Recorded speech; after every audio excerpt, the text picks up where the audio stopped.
This is Ambazonia Calling. News, analysis, commentary, opinion, editorials. Ambazonia Calling is a co-production of Africa Freedom Network, the Missions Tribune, and Compass Free Press. Welcome. My name is Ntumfoyn Herbert, and I bring revolutionary greetings from our studios in Washington, D.C.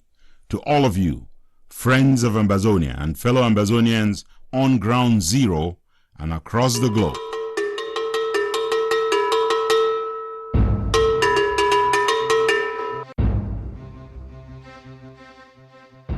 What is happening with the international mediation led by the Swiss? No negotiations have started. We have never met with the other side, that is La Republic, no. The IG and AGC, they contacted Swiss, these two entities, asking Switzerland to find a means to use its good offices to intervene. We wrote to the Swiss twice. The first time it was just one of those outreaches. We reach out to people we think can be of help in the resolution of our conflict. I've not seen anything from AGOC denying the fact that they approached the Swiss government. AGOC did not want to listen to anything again. IG itself was frightened. I had to put that in writing, that we are willing to go forward and we are willing to consult amongst us to take advantage of that opportunity. So if someone is telling you today that they have another process, they need to show the Ambazonian people what process they have, because I can tell you they have nothing. I'm so surprised that people who tell themselves intellectuals, they go out narrating lies to our people. They have peddled a Norwegian process, which they don't have, a BAS process, which they don't have, an EIP process, which they don't have. Akuru does not pave the way. Pave the way contacted me first. The dirty game these guys have been playing. So they took out the part where you stated that we were ready to negotiate. It was Ntumfoyn Herbert who discovered that they changed the resolution. This is what we call the triumvirate of evil. What I will call the unholy trinity. Is it that we're going to continue multiplying these groups? The door is open to all other movements that are ready to come on board to join us for the negotiations. There has been a mafia going on at the SCLC, which is now of blessed memory. You have to know that. SCLC died long ago. Whatever mafia has been cooking at the SCLC will not perpetrate a coup against this revolution. Welcome everyone, this is Ambazonia Calling edition 66. Lambert Bomb, Innocent Chair here. They will be handling a very special edition of the program. They've got special guests. I happen to be one of the guests. So I get out of the way right away and let them run the show. Oh, freedom, freedom is coming, freedom is coming, freedom is coming, oh yes, I'm free. Welcome to Ambazonia Calling. It's a special edition. Lambert Bomb and myself, Innocent Chair, will be hosting us today. We have with us Dr. Sako Ikome. We have with us Elvis Kometa. We also have with us Chairman Akwanga. And finally, Ntumfoyn Herbert. Lambert Bomb, welcome. Thank you, Mr. Innocent Chair. And again, welcome to everybody. It's a pleasure. Over the last couple of weeks, there has been a lot of talk about the Swiss mediation process. There have been too many questions. Today, we want to attempt to clarify, educate Ambazonians on what this process is all about. And we are very privileged to have the leaders who have been engaged in the process, so that at this point, we have been listening to the conversations over the last couple of weeks. It started off with the chairman of AGOC, then moved over to John Akuro and Niba Fontaine. And there was a 3 hours Zoom conference call with Professor Carlson Anyangwe. And I've tried to synthesize all those questions that were put out, and together with Bobe Innocent Chair, we're going to try to arrive at something. And so I want to open up from the beginning. I would like to find out this process. When did this process begin, and how did it begin?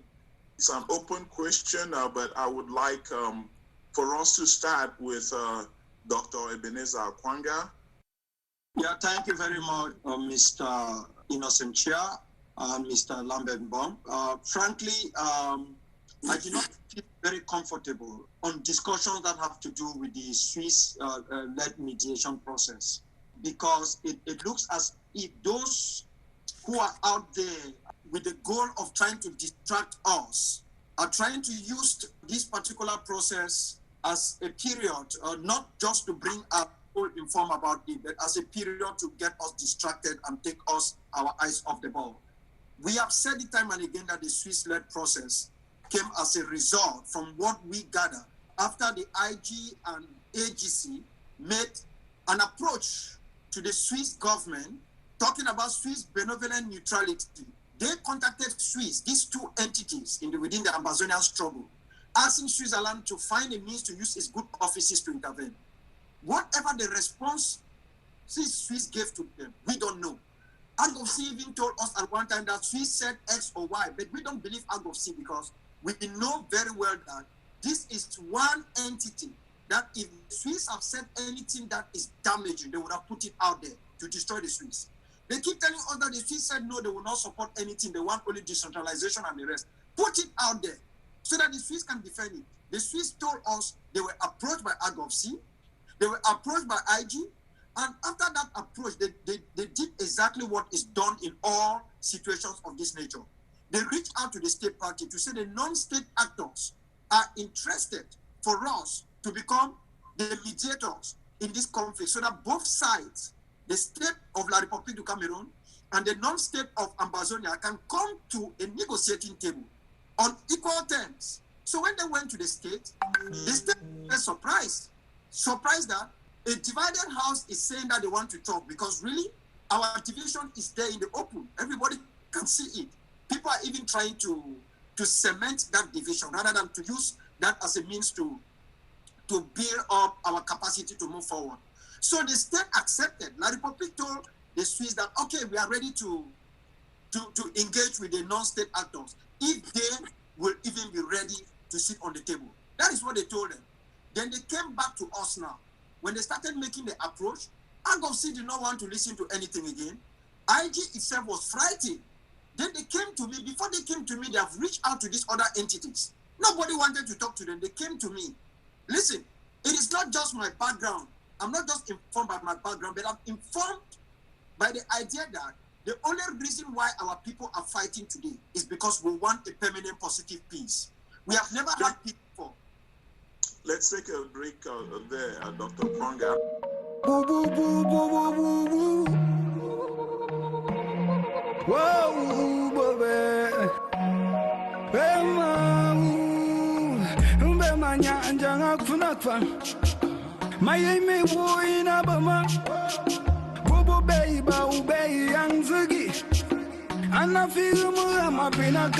Stop. Jam chimala amaya bonta. That's what the king said. That's what the king said to the messenger. Tum tuma bene bebo. Ala anyama bozu zento. This lion down the valley. I know the shepherd them divani. Hey, leaving the lion and a lamb with a broken leg. Left at the mercy for the lion just to chop it up. She got her back against the wall. She had to fight for her life. She had to stand. She couldn't die without the fight. Yeah. Since we have Dr. Sako Ikome on this call, Dr. Sako, we're talking about two entities on the Ambazonian side. AGOFC are not here to defend their side of this story. I have not, and have been, searched far and wide. I've not seen anything from AGOFC denying the fact that they approached the Swiss government. I have not heard Dr. Ayaba say anywhere to the contrary that he did not approach, that they did not, his organization did not, because there are times when they have come out to say it was AGOFC that did something and it was not Ayaba. So you were party to that outreach. Could you tell us when that outreach started and how did it evolve? Okay, thank you. We wrote to the Swiss twice. The first time it was just one of those outreaches that we reach out to people we think can be of help in the resolution of our conflict. So we wrote to them. After a long while, when they now decided to do something about it, they reached out again. That was towards the ending of last year. They reached out to me and asked me a question. Will you be ready if the state actor is ready to come to the table? Will you be willing to do so? They wanted to know if we are ready even to talk or not to talk. And number two, will you be able to get the rest of the people all together with you on the table? I said positive. So I had to put that in writing that we are willing to go forward and we are willing to consult amongst us to take advantage of that opportunity. Sorry to interrupt you. I want to follow up on a question. Two things. What is the role, your relationship with Ellie Smith? Because it has been peddled out there that Ellie Smith reached out to you, and it's through Ellie Smith that you reached out to the Swiss government. What is his role in all that? And secondly, that's going to go back to you and Dr. Akwanga. I think the rest of the people are going to come in later. John Bakuru says, when you guys formed LCLC, there was no mention of the Swiss talks, and that was sometime in March. And you guys went on and you took on Pave the Way Foundation, agreed with them. Then all of a sudden, the Swiss came in and you guys are running around. So I'd like you to clarify those two issues with specific reference to timelines. Well, Ellie Smith is not the author of the Swiss process because he did not initiate this in any way. We requested for it. He was just a willing and available messenger that when the Swiss wanted to contact me, he gave them my contact. So that is how Ellie Smith came into the picture. Now, why would Ellie Smith be the one giving them your address when you have written to them already? Don't they have your address that they have to go through Ellie Smith to come to you? What is... No, first of all, when the contact person, when the person that has to make this happen, has to contact people, he will have to find a way that he can get directly to the phone numbers. You will not just write to any email just because you found an email. They want to know that you are talking to the man. So if we're able to get in touch with Ellie Smith and he said, this is direct contact, you can talk with him. So that is how he contacted me. He did not initiate any of this. When we established the SCLC, I'd already sent the correspondence to through the ambassador. But I did not know, I did not have any response. That happened around the ending of, around December, early December. So we created the SCLC when, I think around the month of March or so. So I did not have any story to tell anybody. I had nothing to put on the table until they came around now. They already had a technical partner on board. That's the technical partner now who came now to Washington to meet us. Initially was myself and Dr. Akwanga. So that is when we had something concrete to present to the body. So before then, there was nothing to present. Would I say I had written so many correspondences here and I did not know which one will work. We do all these things all the time until we have something concrete. Then you can call your colleagues and say, here it is. This is what is on the table. And that's what happened. Stay tuned with us, ladies and gentlemen. We are your hosts, Lambert Mbom and Innocent Chia.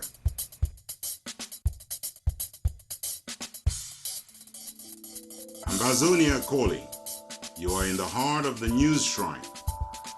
Call us the Calacuta Republic of commentary, opinion, and editorials.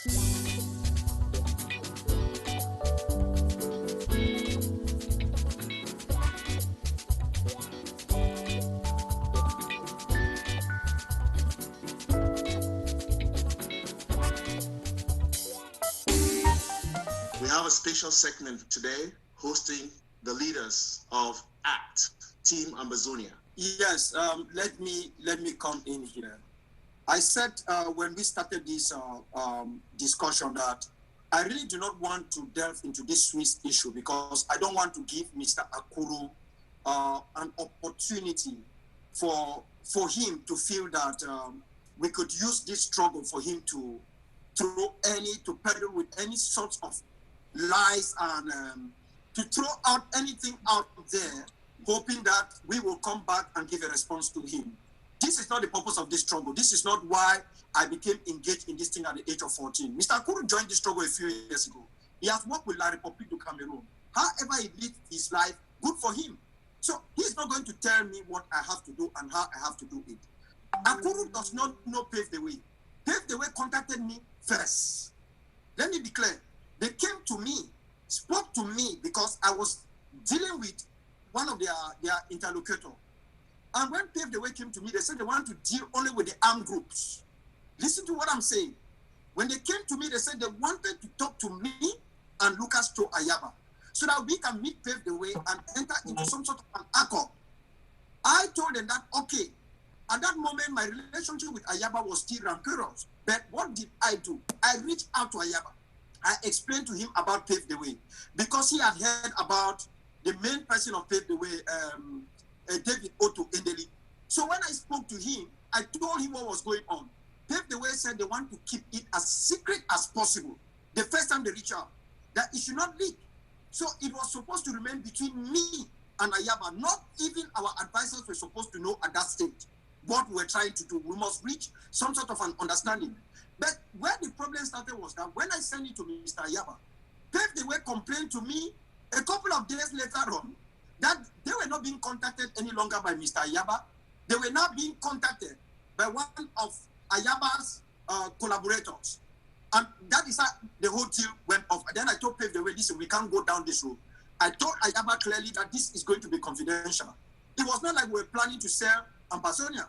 But if he cannot keep this very little issue to be confidential, and he thinks that he needs to take it to his team and share to everybody, I can no longer be party to it. That is how Pave the Way make other outreach. They reach out to the IG, they reach out. So before Mr. Akuru even knew about Pave the Way have reached out to me, Pave the Way have reached out to IG. So he's not the one who brought Pave the Way to SCLC. So he should keep Pave the Way out of this and stop trying to mix up things and say that when Pave the Way came up, there was no sweet stuff and the rest. This is all nonsense. When Pave the Way came up, there was no EIP. Why did he go to Belgium? Mr. Akuru's problem is simple. He could not travel, period. Chairman Kwanga, thank you. Let's move on. We'll get back to that important point because I think it's a very important detail that you pointed out there. Let's move on a little bit to Chairman Elvis Kometa. An important question on the minds of every Ambazonian at this point in time is that of knowing what is happening with the international mediation led by the Swiss. Where are we with it? What is happening as we speak? Have negotiations started or have they not started, Chairman Elvis? Thank you, Comrade Innocent. I'm so surprised that people who term themselves intellectuals, they go out narrating lies to our people. We have been meeting in Switzerland. We have been to 3 meetings. And what we have been doing is capacity building. And of course, we're helping us to build cohesion amongst ourselves. No negotiations have started. We have never met with the other side, that is La République, no. So no negotiations have started. So all the lies they're telling out there, I don't know why they're doing that. Our people should know that we said we're on board for negotiations and the door is open to all other movements that are ready to come on board to join us for the negotiations. We are not going to be that. We are not going to be the ones to be at the negotiating table. No. There's going to be a technical team that will select the negotiators, those who negotiate on our behalf. So for now, there is nothing as negotiations going on in Switzerland. Thank you, Chairman Elvis.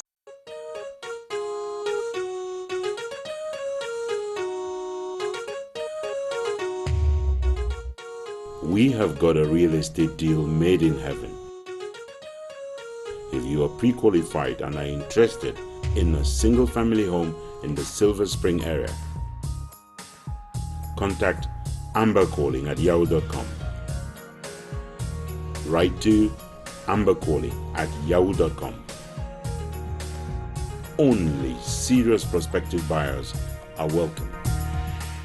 I'll turn to Ntumfoyn Herbert to ask this question, which follows up from where Chairman Kometa Elvis just left off. If there are no negotiations currently ongoing, if you're just meeting right now for capacity building, why is it so wrong after so many demonstrations across the globe? People have crisscrossed the United States, Europe, Africa, demonstrating for a third party to come and negotiate, to come and help us out of this morass. Why is it so wrong to want to sit and negotiate? Why is it so wrong, Ntumfoyn, for people to be, what is so wrong with this Swiss deal that our people, let us name them, that John Ba Akuro, that Neba Fontem, that Professor Carlson Anyangwe, that these three and others, that they are not interested in jumping on board and then fixing this thing, tweaking it along the way, because we understand nothing has started as of now. I mean, you just nailed it there. You named what I will call the unholy trinity, the conspirators, the people who are peddling all the lies out there, the people who are the least informed about anything that's going on in Switzerland, but who are the loudest mouths out there, speaking about issues that they know nothing about, have studied nothing about, have not been briefed by anyone. And that's because they're interested in something else. They're interested in what they did in the month of March 2019, when we met in a conference in Washington, D.C., and committed to the world that our people were ready and available to discuss the terms of our separation. And those three edited out, they doctored the resolutions of that conference to edit out that particular very important priority resolution. It is the same lie that they are peddling. Let's be clear on this, Ntumfoyn Herbert. So there was a resolution that was included by which you expressed your readiness. That is when I'm talking about your readiness, that of the SCLC, that of Southern Cameroonians, Ambazonians, that we were ready because we had been, as far back as when the Dr. Ngomnes were going around and filing lawsuits against La République du Cameroon, that we were already ready to negotiate. So they doctored out, they took out the part where you stated that we were ready to negotiate that moment. Is that correct? That is what I'm saying. And those three are the culprits. Those three are the ones who did it. We did have a resolution. It was, in fact, the reason for which we met. We met because we believed that it was necessary to respond to what the international community was saying, which was the parties needed to meet for negotiations without preconditions. And at the same time, the US government, through Congress, had people out there saying that Mr. Biya was ready to negotiate, but did not know who to negotiate with. So we insisted on our top priority resolution to indicate to the world that we were ready to negotiate the terms of our separation from La République du Cameroon. That was resolution number one. Not only did they gang up after the resolution was passed to take it out of the statement, but in the course of the conference itself, but when we got to the point of adopting that resolution and reading it out to Ambazonians, they tried to prevent it from going live on Facebook. We had to rerun the entire resolution section to make sure that Ambazonians had those resolutions read to them live. That is the only reason that today we have proof online that the resolutions adopted were doctored afterwards.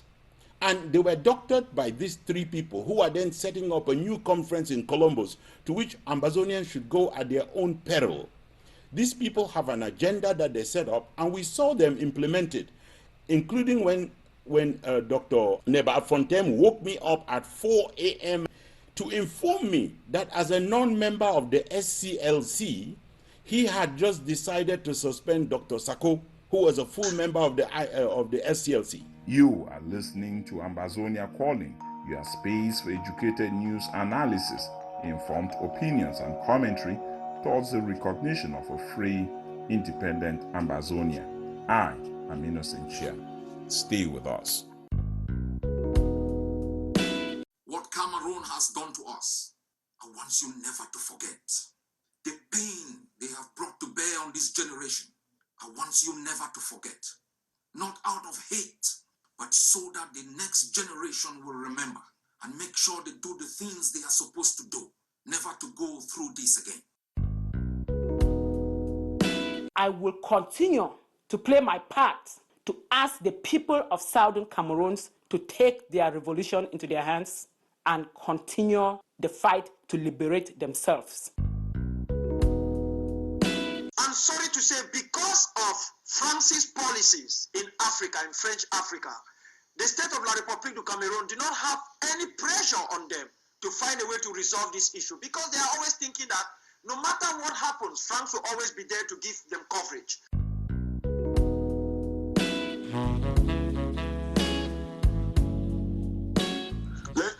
Let us rewind this tape a little bit. When you say that Dr. Ntumfoyn, who was one of the organizers, at least in the public perception, right? He was seen to be one of the organizers of the SCLC. It is one of the reasons why people were very apprehensive of this coming together of the organizations. How come we say that he was a non-member? There are two things here. There's the All Southern Cameroons Conference, which is a different element compared to the Southern Cameroons Liberation Council. The Southern Cameroons Liberation Council brought together the liberation movements. Dr. Fontem had an initiative which we took over because we did not trust him and do not trust him. He's given us every reason right now to not trust him at all. But we were willing, as our parents in Mamfe in 1959, to bring all Southern Cameroonians together and demonstrate to all Southern Cameroonians that a majority of our people want independence versus any other option. So we were willing to talk with him on these issues. So he was never a member of the SCLC. But there has been a mafia going on at the SCLC, which is now of blessed memory. You have to know that.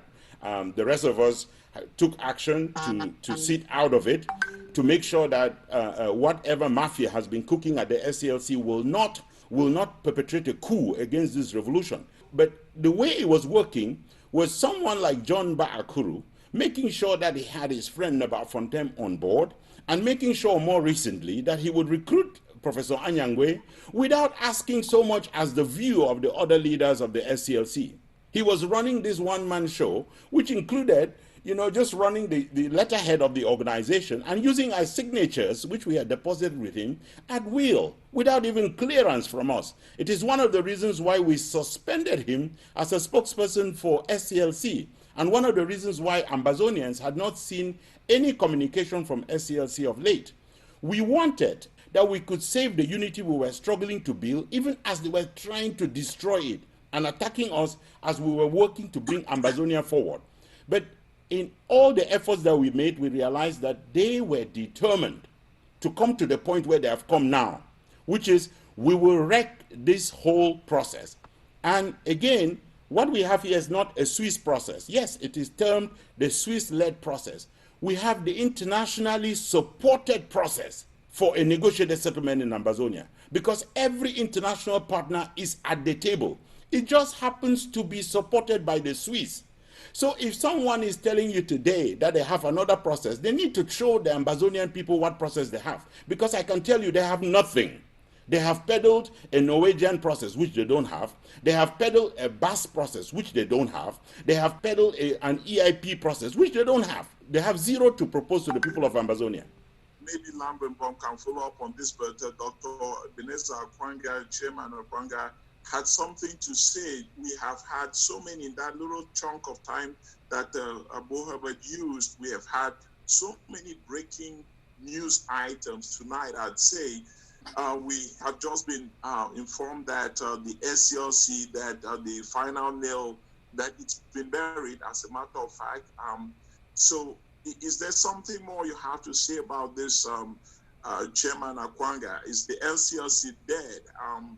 And what about ACT, if I may ask? Are we piling organizations, or we're saying there is only ACT at this point on? Point of order, ACT is not an organization. ACT is specifically there for the negotiation process. When the problem is over, ACT will cease from existing. The LCSC was more like bringing all the movements together, which means whether there's negotiation or not, they will still be sitting together and trying to chart a common ground. This is what happened. LCSC died during the trip at St. Luc, the second meeting in Switzerland. That is when LCSC died. And LCSC was murdered, was slaughtered. Who murdered the LCSC? The STC, the Southern Cameroon Liberation Council, was slaughtered by John Ba Akuru. There were so many things that were going on behind the scene. But because the people had hopes, we were debating amongst ourselves whether we should go out and take down Mr. Akuru, or we should just let him go around and do what he was doing. Then finally we said no. We said no, we should be quiet. He will continue what he's doing until we get tired. But we discovered that the forces of evil are very determined and the forces of good. And this guy has been going on and on and on and on. One thing that you have to understand is that I personally opposed the inclusion of Dr. Ntumfoyn into the SCLC. When I opposed that, I said, listen, Mr. Fontaine went to prison, to detention as a leader of consortium. I do not see why when he came out, he had not taken over his responsibility with consortium. He decided to stay out of it. He decided to play a very tricky game. That is why Mr. Fontaine never declared where he belonged. Even when we forced him in the SCSC, that tell us, are you independentists or not? Mr. Akuru came back to me and informed me that, do you know that chairman, up to today, Fontaine never tell us where we belong. I'm using the same words. But this is what we call the triumvirate of evil, or the triple E. These guys are just out to destroy. And the worst thing is they are using, in quote, the name of Professor Anyangwe. Oh, he's a professor. He has brought out so many students. He's an expert in law. I've told him that the issue of negotiation has nothing to do with law. It has nothing to do with law. It is not how much law you know, which is good. It has everything to do with understanding how that process works. This is something that deals with the international system. Even when Mr. Akuru was bringing Professor Anyangwe into the SCSC, we were not informed. While we were in Switzerland at St. Luc, Mr. Akuru single-handedly removed me as administrator of SCSC. We have evidence. I can send audios out there, what I said in there, and then his response. So SCSC died, I repeat. It died while we were in St. Luc, not even Montreux, not this third time. It has died long time ago.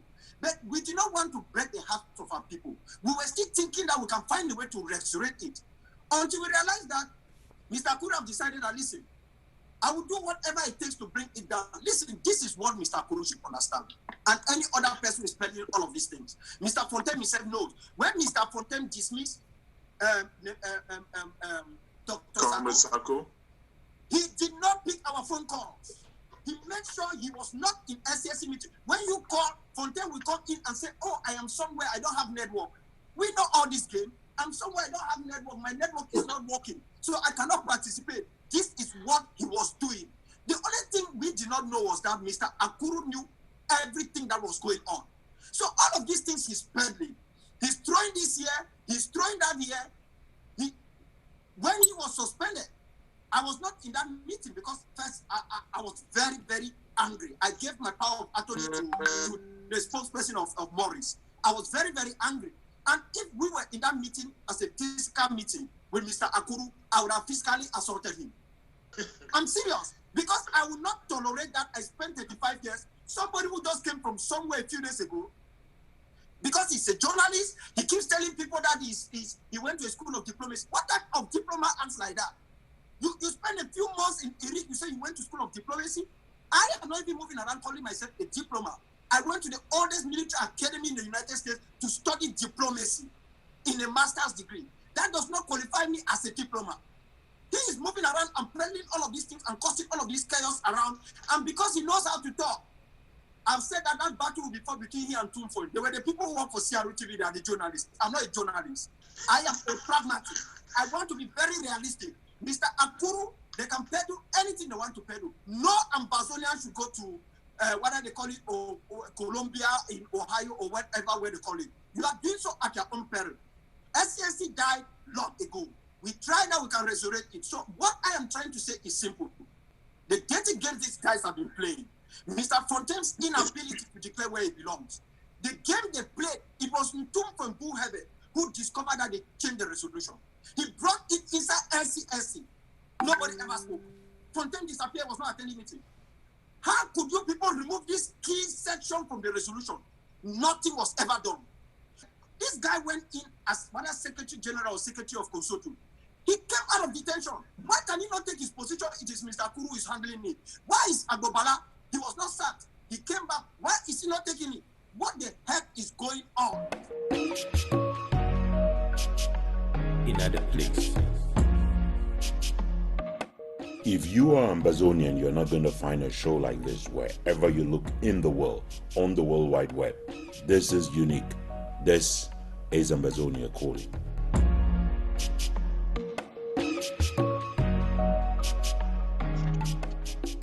So I want to get I wanted to follow up about the SCLC. Go ahead, Chairman, commenter. Yes, we talked and we did not mention finances. Comrade John Akuro, he is the one who was virtually controlling the finances of SCLC. All the other movements in SCLC, we sent representatives, and the representative of SCNC, Mr. Ntumfoyn, he was the financial secretary.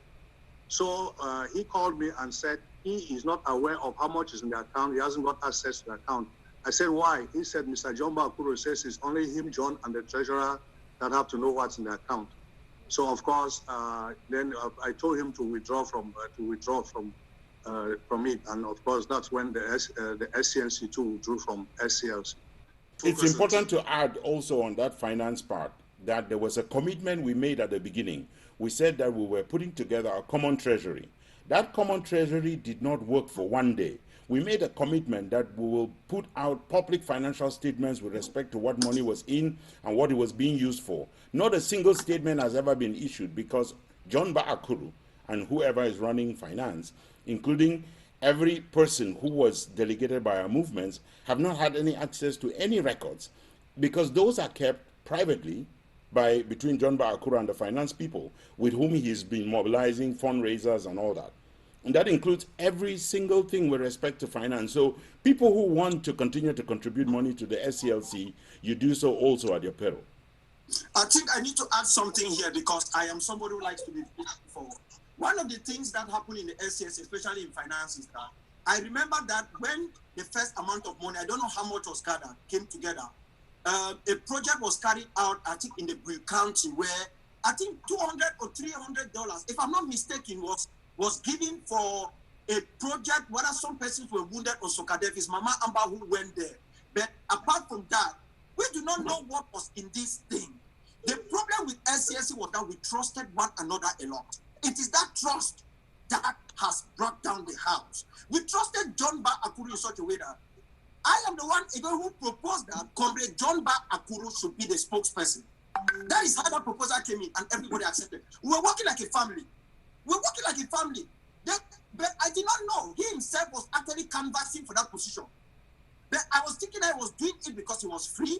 One, he was here, he was not doing anything also in the country. He just came into the country, he's trying to have his papers and the rest. So we're working like a family with that trust. It is that trust he first abused. He removed me as administrator without any consideration. He did not ask anybody. When we were in Switzerland, in Saint-Luc, he brought in Professor Anyangwe without asking any question. In fact, John Akuru was SCSC.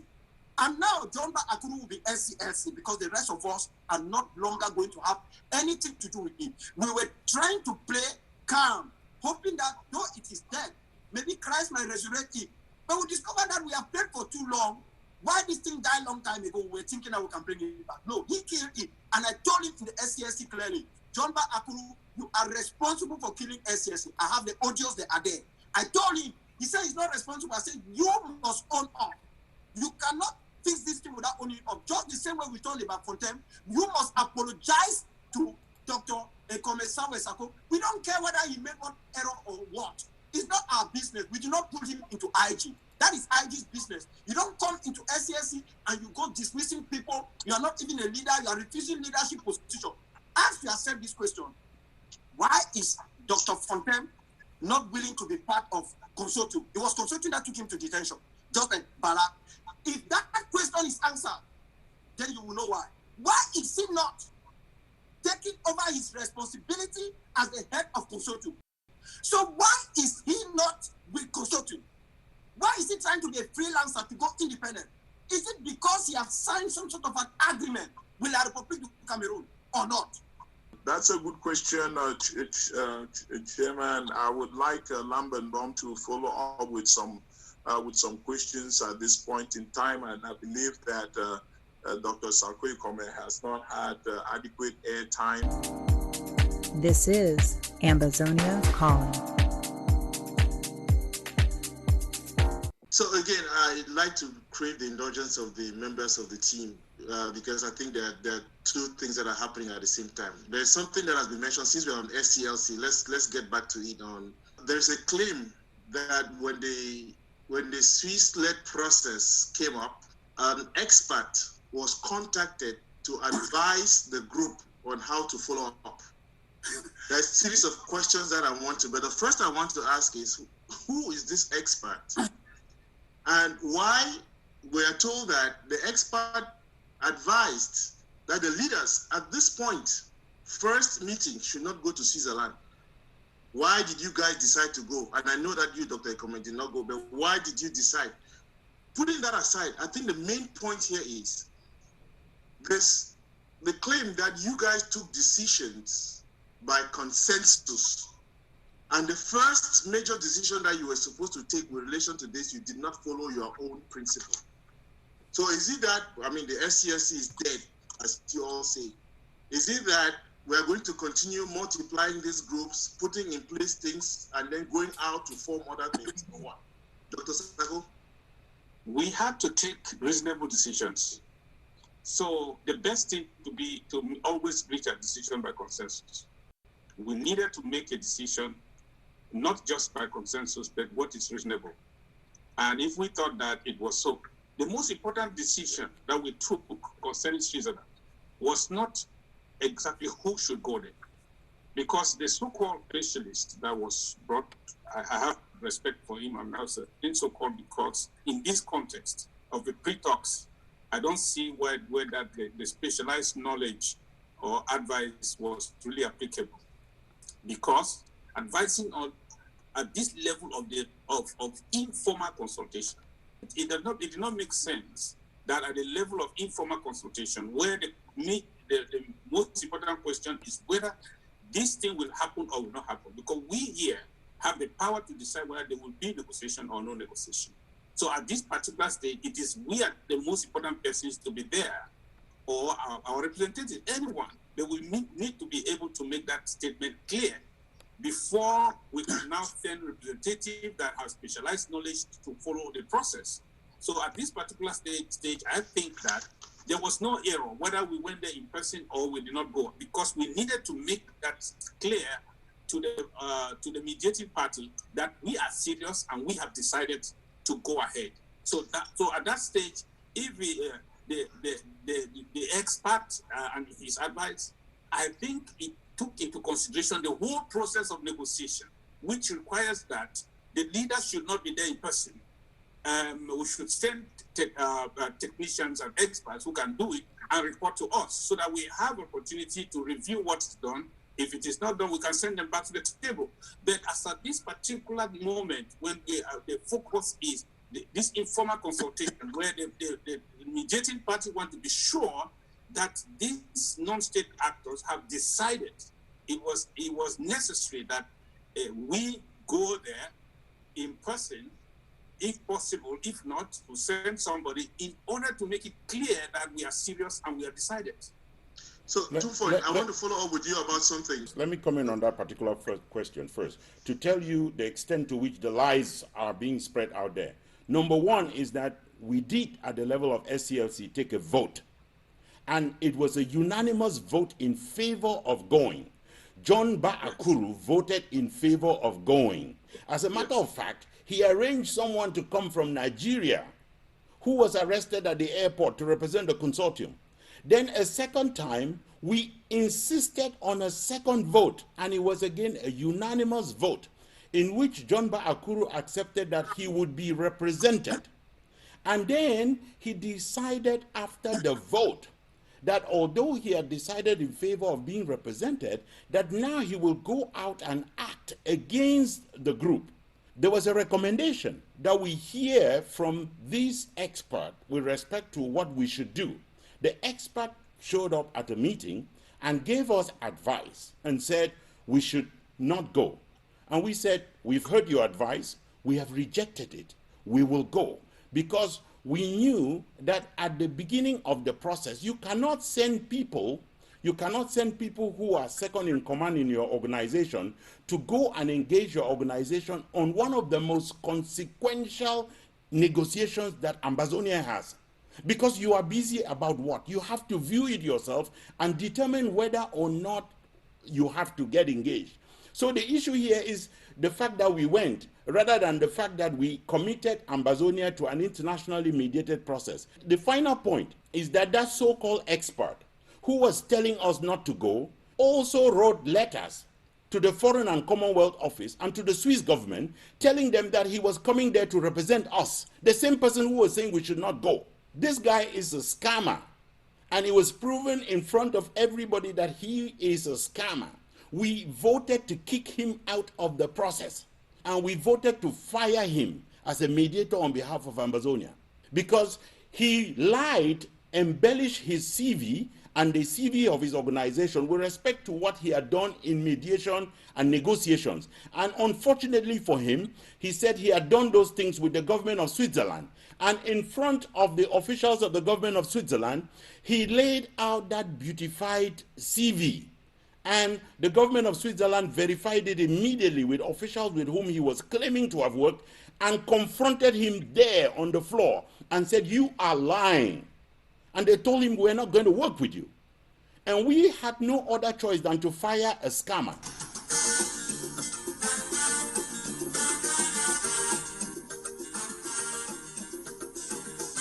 Ambazonians have seen one scam too many since the onset of this revolution. Sadly, I'm not here to announce that the scamming is over. On the contrary, I'm here to confirm that it is not only well and breathing, it is thriving.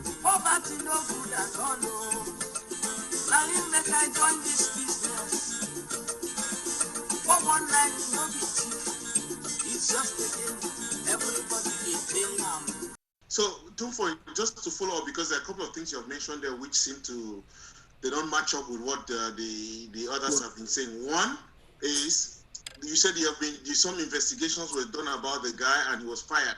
Today, we heard that you are dealing with a track 2 negotiator, that means with HD, and not with the Swiss government.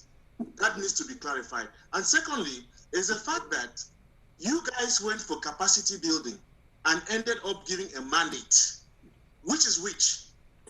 What did you go to do in Switzerland during the first meeting? Because I heard during this call too that you went for capacity building and ended up giving a mandate. To whom did you give the mandate? Is it to the Swiss government or to HD? And while we're on this question of the mandate, you have heard it. Let me summarize it for you. One, that you have not seen the mandate of La République. They have not given you a mandate. So how are you committing Ambazonia to negotiate when La République has not given a mandate? Because if they had given a mandate, you ought to have seen that. And secondly, you insisted on a diplomatic letter of immunity. And because that letter did not come up, that is how Abdul Karim traveled from Cameroon to Switzerland and now is in dungeons of La République.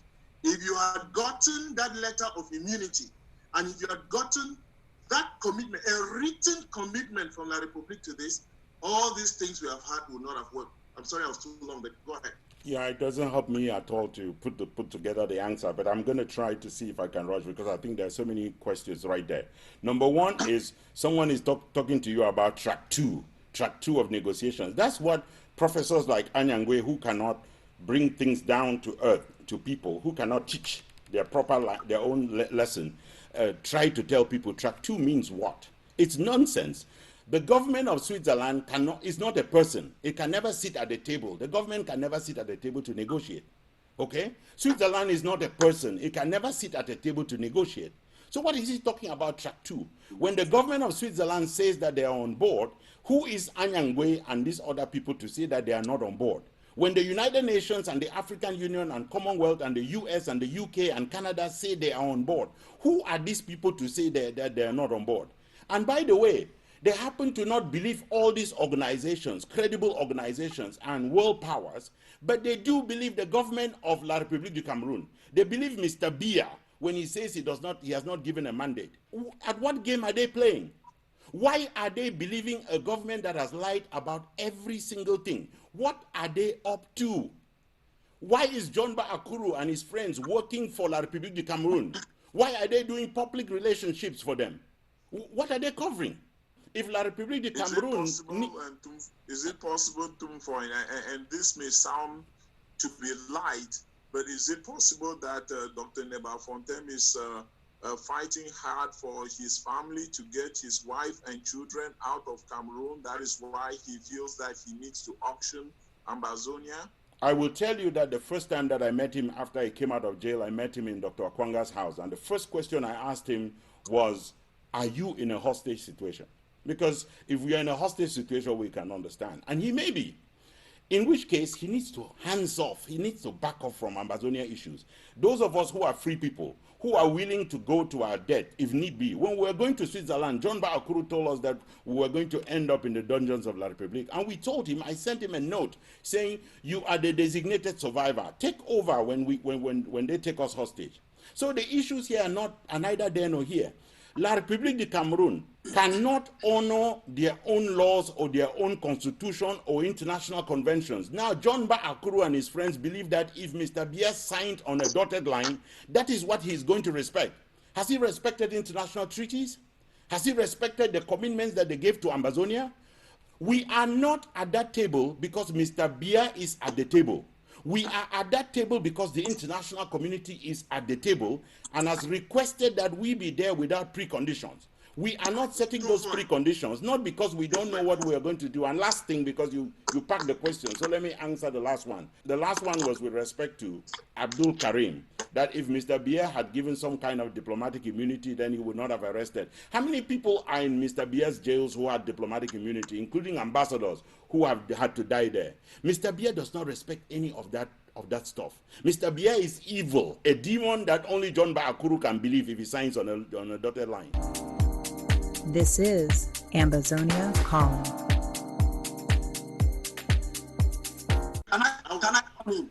Go ahead. I want to make a little bit of clarity. First, the person who was supposed to represent a consortium in the first capacity building was not actually arrested at the airport.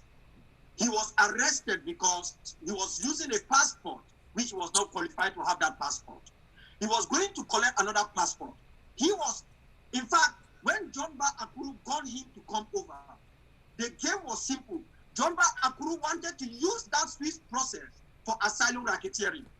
He wanted that when this young man travels and reaches Europe, he could disappear into the wild, just like we used to find other Africans who go there to play football or do athletics. And because of the poverty and difficulties back where they come from, you only hear that this or that number of players have disappeared, or sportsmen and women, they cannot find them. And then soon you hear they appear somewhere asking for asylum. So he wanted to use this person in Nigeria. So that he told me, I'm talking of what I discussed with him. I told him that no, we cannot use this process for that type of a thing.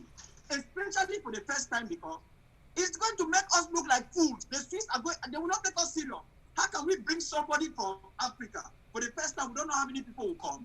Only for the person to come in, because we want to help the person, and the person disappears into thin air. The Swiss would think that we want to use this process, capacity building, for some sort of asylum racketeering. I told you it will not work. And by the grace of God, the person could not travel because why he had the passport of that country that he was not qualified to have. He was going to the UN office to take a travel document. And because he was so excited that he's going to travel, he has run his mouth. Some Ambazonians who were not happy that he's going to leave Nigeria and leave them there, had reported the matter probably to the Nigerian police. And the Nigerian police was waiting for him at the UN house. They went to the UN building where he went to collect his UN document. That is where they arrested him. So they locked him up. When the Swiss were now about to send his visa, they were calling his phone number, nobody could pick. They called me from Switzerland that I should find him. I don't know him. So I have to go to Mr. Akuru. It was when I went to Mr. Akuru that Mr. Akuru now was telling me that, Chairman, do you know that this guy is in the police custody? Then Akuru explained to me what was going on. It is the guy's girlfriend who went to the Swiss embassy and collected the passport with the visa. Then the lawyer who helped to bail him held the passport with the visa in it. Because the police have said he needs to report. He needs to report on Monday. So this guy, the lawyer was afraid that if he gives that back and this guy travels to Yeru, then they're going to hold him, the immigration will hold him responsible. Later on, he came back and said, okay, the lawyer, chairman, the lawyer is not willing to release the passport. So Mr. Akuru should know these things. The evidence are there. I don't want to call the person's name because the person is not supposed to get into the middle of this madness. But this is exactly what happened.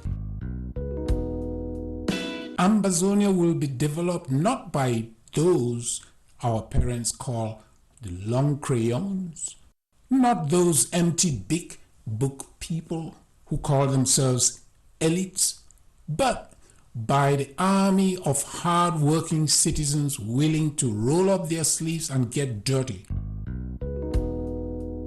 The foreign and local NGOs and journalists suddenly crusading for schools' resumption are not doing so out of altruism and would be hard put to deny the charge of hypocrisy and self-interest. That is exactly what happened. So I told him we cannot use the process, as I said, to do this type of stuff where we carry people abroad, because there will be more people who come from Africa to participate.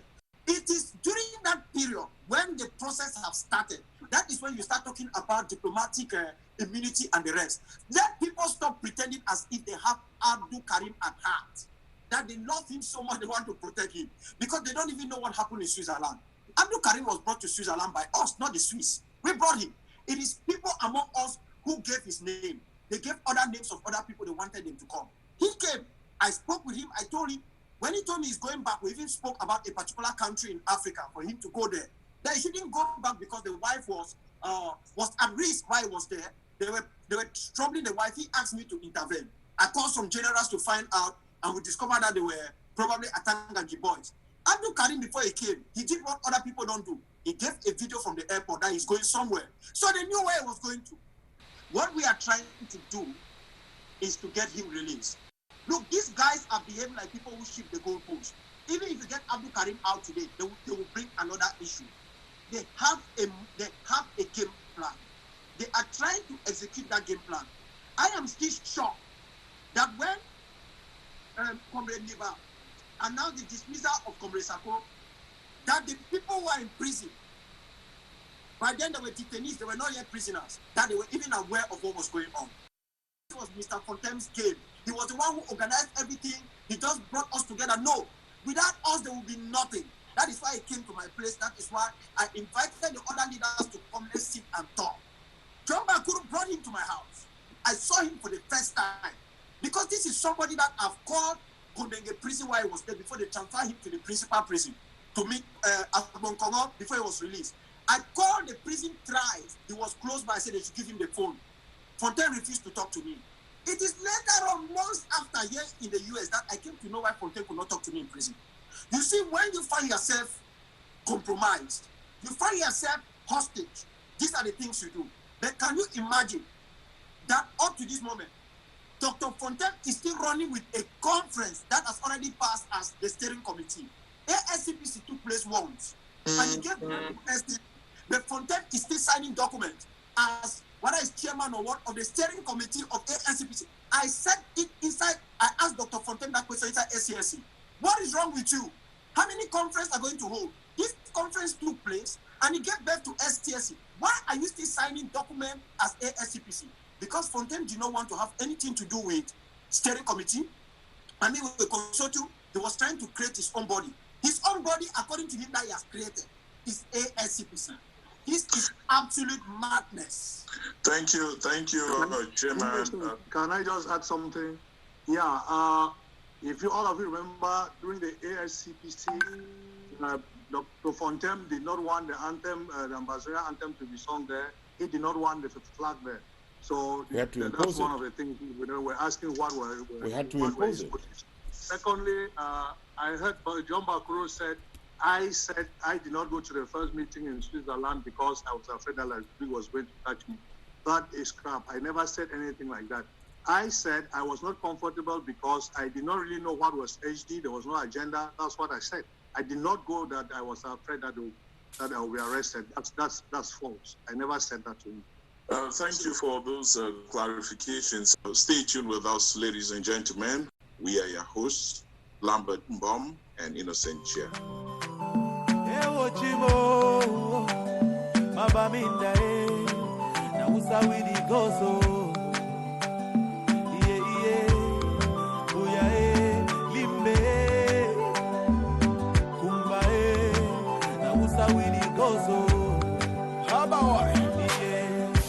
Something is killing me slowly, and I'm feeling so lonely. But this thing I must to talk, all my people, they for bush, and our children are they go for school, but nobody fit to talk, We get to plenty, so many things where we really want to complain to you. See these people where they kill us, are the people where they got for protect me, Our children, they for prison. Our leaders, they for prison. Now they calling for dialogue. Now who and who go talk, That's why we pray to God. Heal our land, heal our land, heal our land. Cause all our people are dying, and our mothers are crying. Heal our land, heal our land, heal our land.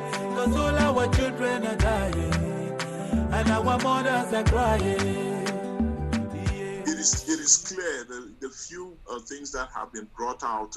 I have also played around with the thought that John Akuro has become more of a CRTV overseas station, a one-man station that he is running from overseas. I'll move on quickly to Dr. Sakwe Kome to answer a question about somebody who is like the 800-pound gorilla in the room, if you would. That is Dr. Ayaba Cho Lucas. Would this revolution crash if Dr. Ayaba does not join ACT, if he does not come along with the organizations that have come together and are meeting with the Swiss to give Ambazonia an opportunity to move forward? Will this revolution crash, Dr. Sakro? I think the question is supposed to be, will he fight the process? Will he continue to fight against the process? Because as to whether anyone can crash this revolution by his decision or by the decision of his organization, it's not going to happen. I want to say that we don't make the revolution, we just the faces that because, and the spokesman, because we understand that we have the spirit of the revolution in us, and we understand the language of the people, and we articulate that before instances. So it's the people. And as I can tell you, from what I perceive, if I ever says I am wrong, then let it be known that we know that are seated here, that Ambazonia is clamoring for a negotiated settlement of this problem. If they continue to be attacked, will they defend themselves? Yes. But our desire is that the international community should rally around this idea and bring us to the table sooner than later. Because we are not happy burying our dead killed every day. Now, if we represent that overwhelming desire of the people and we sit at that table, not for ourselves, but for the people, I don't see that person. I don't see Dr. Ayaba being the one who will say, I will go against the will of the people, because we believe that we represent the will of the people on that table. And we have as a matter of legitimacy in terms of popular will and the expression of the popular will of the people, who have the legitimacy to sit on that table if Comrade Ayaba refuses to join us on that table. So the question will be, will he continue to fight against the peace, even if Ambazonia, through this process, gets that peace? Will he be an enemy to peace because he was not part of the process for no fault of our own? Oh, nah. Oh, nah, the cracks again. Oh, nah, baby, my love for you, nah. Baby girl, I say with you, I'm just surprised. My love for you, girl, I know if it take you out of sight. Baby girl, I do anything for you, eh. I do anything. Baby girl, I do anything for you, eh. Baby girl, I do anything for you, eh. Everything. Baby girl, I do anything for you, eh. I do anything for you, eh. Baby girl, I do anything for you, eh. I would like for us to come back to the issue of popular will, because I sometimes, and you could correct me if I'm wrong on this, popular will sometimes equates to legitimacy, or you acquire legitimacy through popular will. We will revisit this, but I would just wanted to follow up with Comrade Akwanga on the one of the things that Dr. Ayaba keeps on saying, keeps on calling the rest of you who have been going to Switzerland, who are following up with this process of a negotiated settlement, keeps on calling you enablers. If he holds on to this and he calls you an enabler and he says that you will be hung in the public square if you continue with this process, what will he crash this process? Does he risk crashing this process for Ambazonians? This is look, at times when I sit here, I ask myself, am I wasting my time? This is a volunteering job I've been doing for 35 years. When I started talking about Southern Cameroon's, the right for independence and the rest, there was no Lucas Ayaba. There was no Lucas Ayaba. He met me in the university in Boya. Before he met me, I was already involved in this struggle. I was already involved. I've had opportunities to become an enabler, in quotes. I never became one. Let me put it this way, in a funny way. You see, I don't understand whether he understands the meaning of the word enabler. You know, he's a science student who is struggling to find himself into this field. So after he's having a lot of difficulties to understand the choice of words on particular situations. He might have just heard people use that in the course of his training. Maybe he was doing his bachelor's or his master's degree. That is not the meaning of it. What he is doing, even in situations when he could be right in his thought process, he is enabling La République du Cameroon to escape from sitting on the table on an international process. That is what he is doing. But I'm not going to call him an enabler. If I have to call him a word, it will not be a good word to describe him. But what I'm saying is that he is enabling La République. He's giving them the opportunity, the chance to say this is a backdoor for you to escape from that process. Don't sit with these people on the table. Just keep on going. They will get tired. Because that is what they are doing. That when they get tired, they will give up. Their people will start giving up from ground zero. Oh yes. We think that we control our people because we have a few guns on the... Let me tell you something. He knows me very well. He understands what I'm saying. I will not play into this game of, oh, they are enablers, they are this and that. If between me and him, someone is going to betray this struggle, he will go before me. He will betray first. He knows that. So he should be careful with his choice of words. Don't break the bridge when you have not yet crossed it. Or don't break it when you have crossed it because you might have to come back. We are Ambazonians. I've asked a question that I want to answer, which Comrade Sako answered differently. That can Comrade Ayaba mess up the process? He cannot mess up the process, but he can mess up this liberation struggle. I'm saying this thing because many people go out and say, oh, you see, there is not one man who can do this, who can do that. The communications I do, the diplomacy I do, none of them has done it. The people I talk to, none of them has done it. I will not come here to this public. I just came back from New York. I just came back. I will not come here and tell the Ambazonian people what or who I spoke to or who I went and met. Because they will only know what I was doing when it materializes. That is diplomacy, especially in difficult situations like this. So I am telling you that what they are doing, the world is watching. And if we go down the way of the Tamils in Sri Lanka, it will be because of them, not us. It will be because of what they are doing. That is what I want people to know. So if you say, no, no one man can do this because of their actions and the rest, you are giving them a pass. I, Akwanga, you who is there, you can carry out an act that can tarnish the entire image of this struggle. But you carry out that act as an individual. When they see it, they will not be seeing Mr. Innocent Chia. They will be seeing the people of Ambazonia or Southern Cameroon, whatever word you want to call. Because the Republic is held, they have set a trap for themselves. They thought we will not agree. Now they are falling into that trap. And who are those who want to give them away? It is not other people of La Republic. It's not experts from La Republic. It is the people within us who think that they are attacking us. No, they are not attacking us. They are attacking themselves because they are us. Okay? All of these people, Akura and the rest, they are us. We are them. That's the unfortunate thing. They are attacking themselves and opening a road for Mr. Bia pass this way. This is the only way you can dodge away from those people. Nonsense. If they are the ones to take us and give us freedom, we better destroy it. That is the message they're passing. That without them, there will be no freedom. So if they too now have the opportunity to bring freedom, we too see it this way. We say, okay, without us, if it is you people, there will be no freedom. Who will suffer? Southern Cameroon. Ambazonia. See these people where they kill us, not the people where they get for protect me, yeah. Our children, they for prison.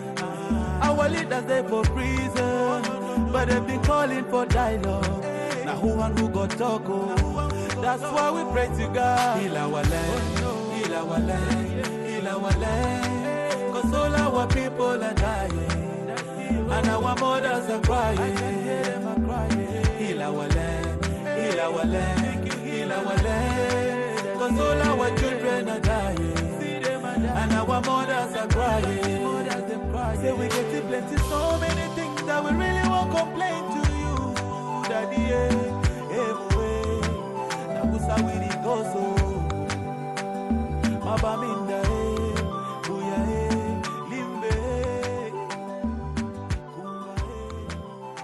Ntumfoyn, I have a similar question for you. I'm just going to phrase it a little differently here. The majority of people fighting this war for liberation for Ambazonia are those that are not carrying guns. They are those who are protecting our brave men and women who are carrying guns. There are those who are feeding our brave men and women. There are those who are knocking on doors.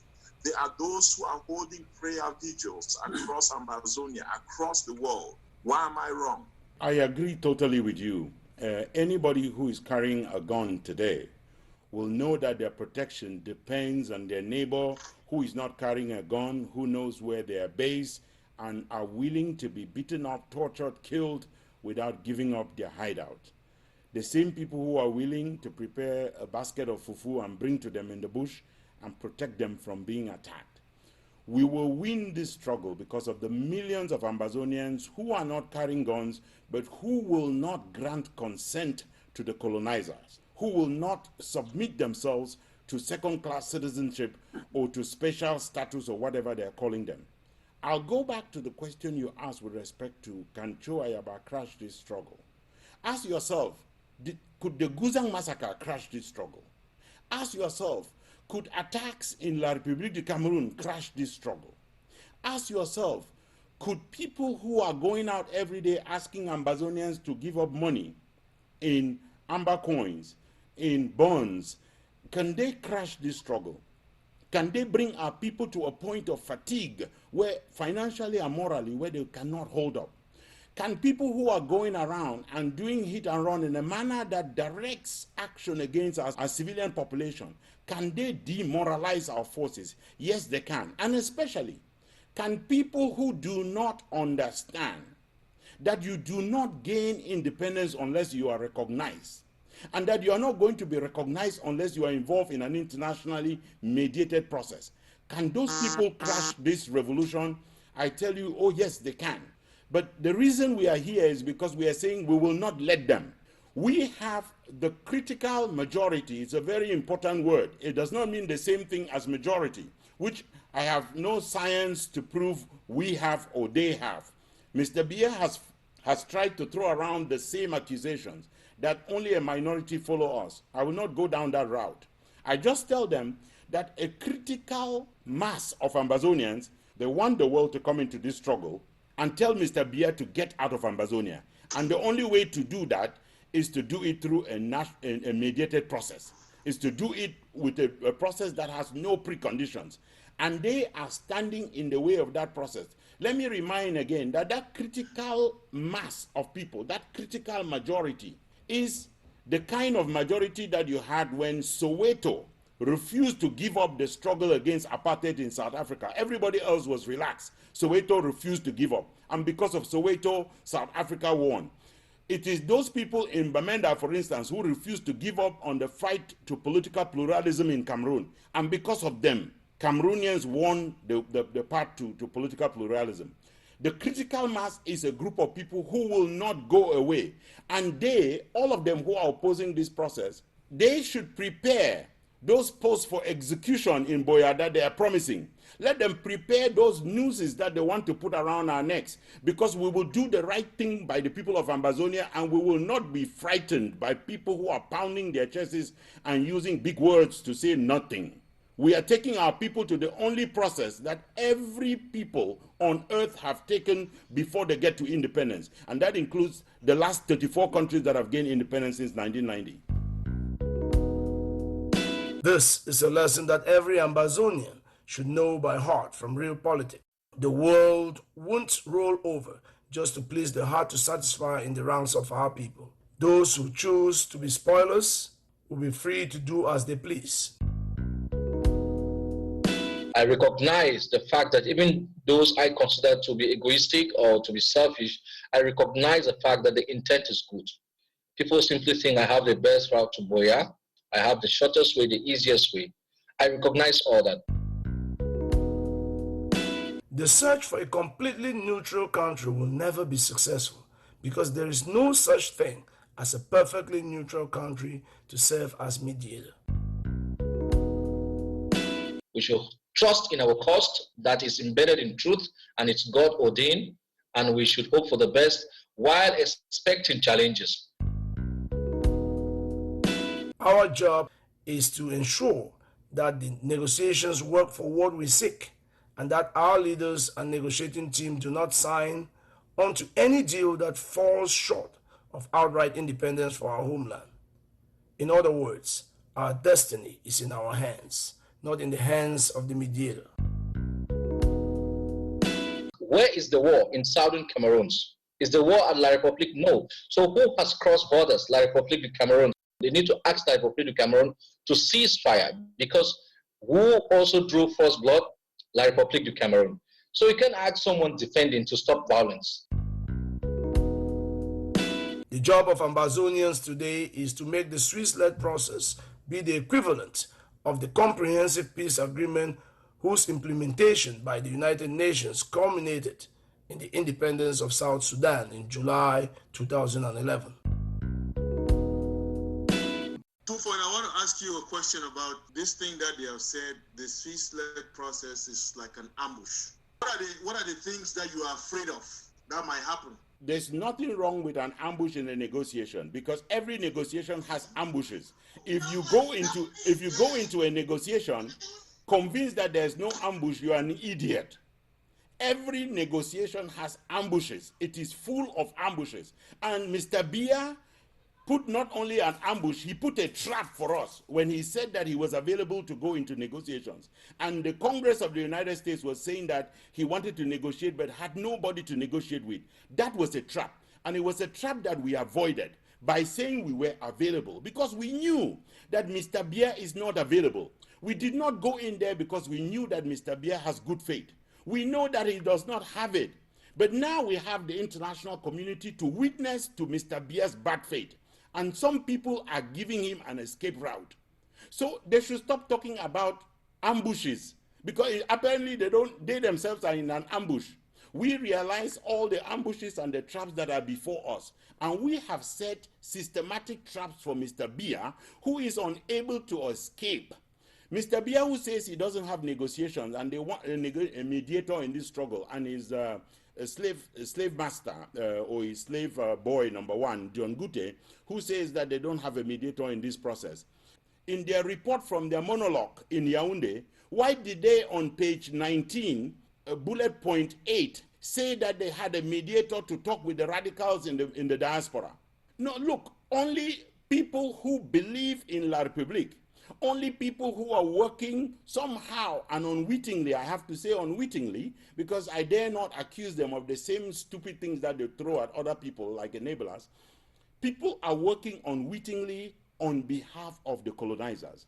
And they need to realize that there is not another process. There will only be one team Ambazonia that will sit at the table.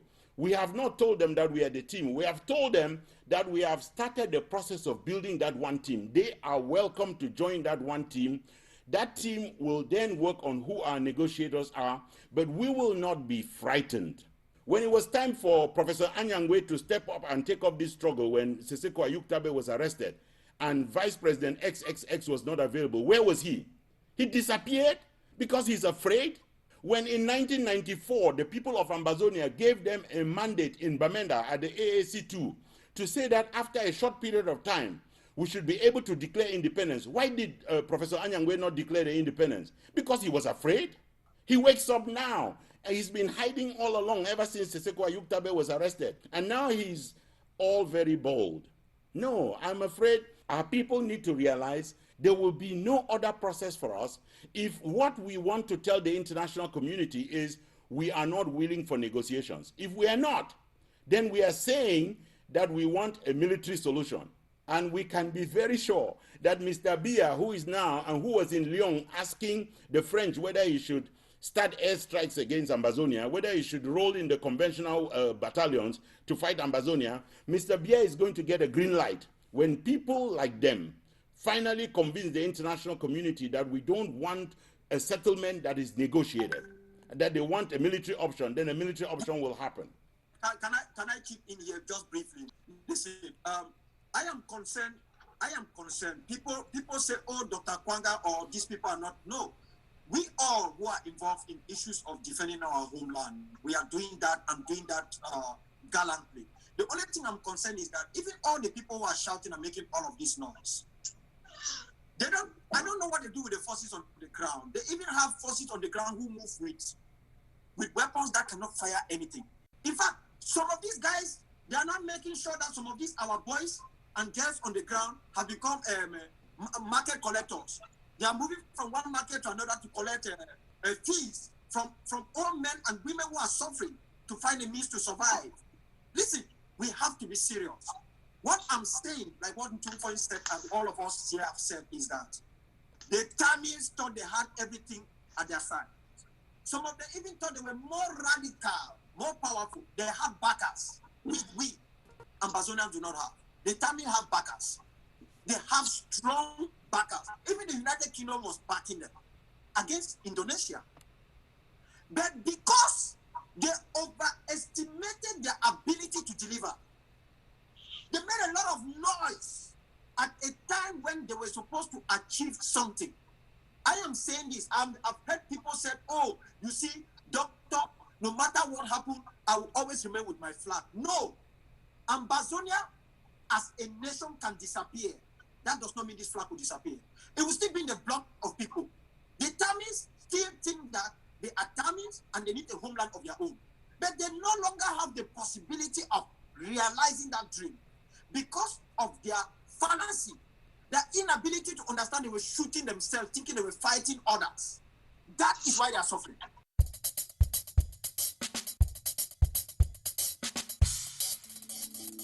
Ambazonia Calling. You are in the heart of the news shrine. Call us the Kalakuta Republic of commentary, opinion, and editorials.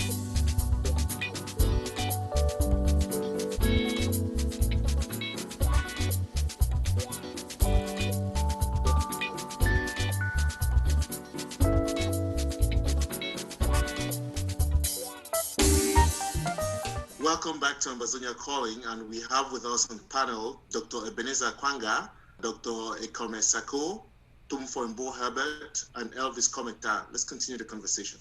I promised that I was going to revisit a couple of things, and I want to, I know that Chairman Kometa Elvis is there, and he could tag on to this question as well. There is quite a few things. I would be remiss if I didn't visit at this point in time. One of them has to do with the financing of this struggle at this point in time. Ntumfoyn Herbert mentioned it, and Dr. Akwanga also mentioned it when he stated that because of how dire the situation back home is, some of our brave fighters have to go around with plates in the marketplace begging for resources to be able to engage. My question at this point in time has to do with what has been floated around recently. There's a question about bonds, and there is also a question about the cryptocurrency.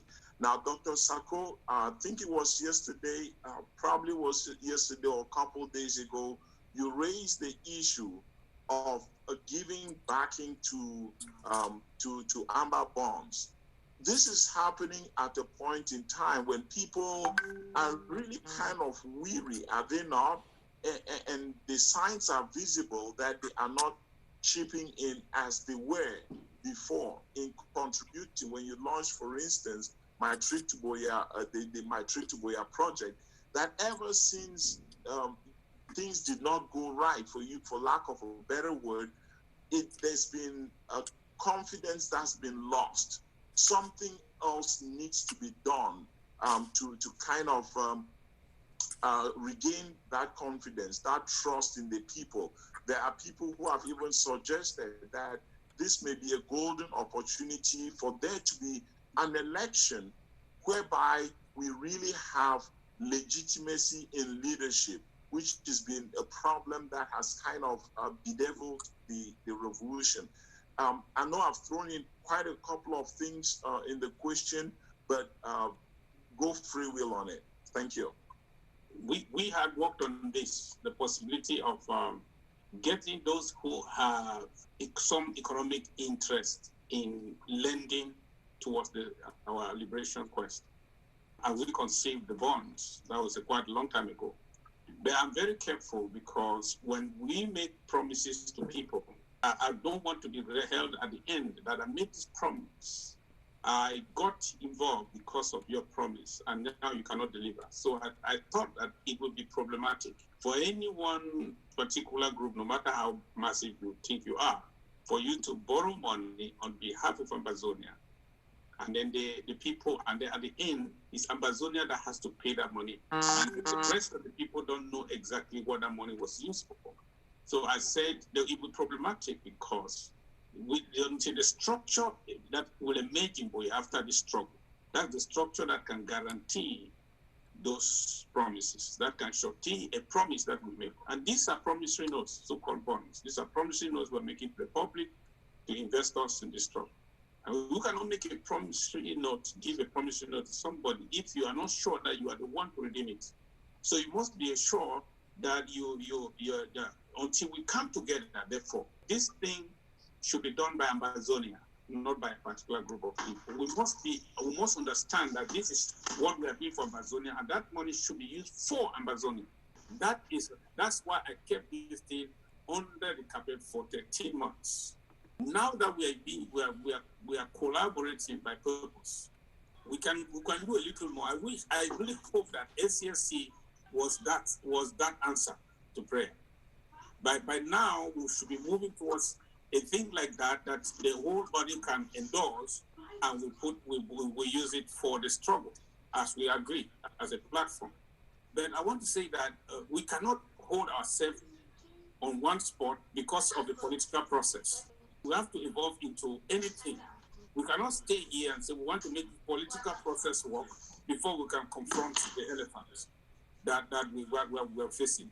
We are in an existential fight that has been a war that has been declared on us. We don't even have the chance to think.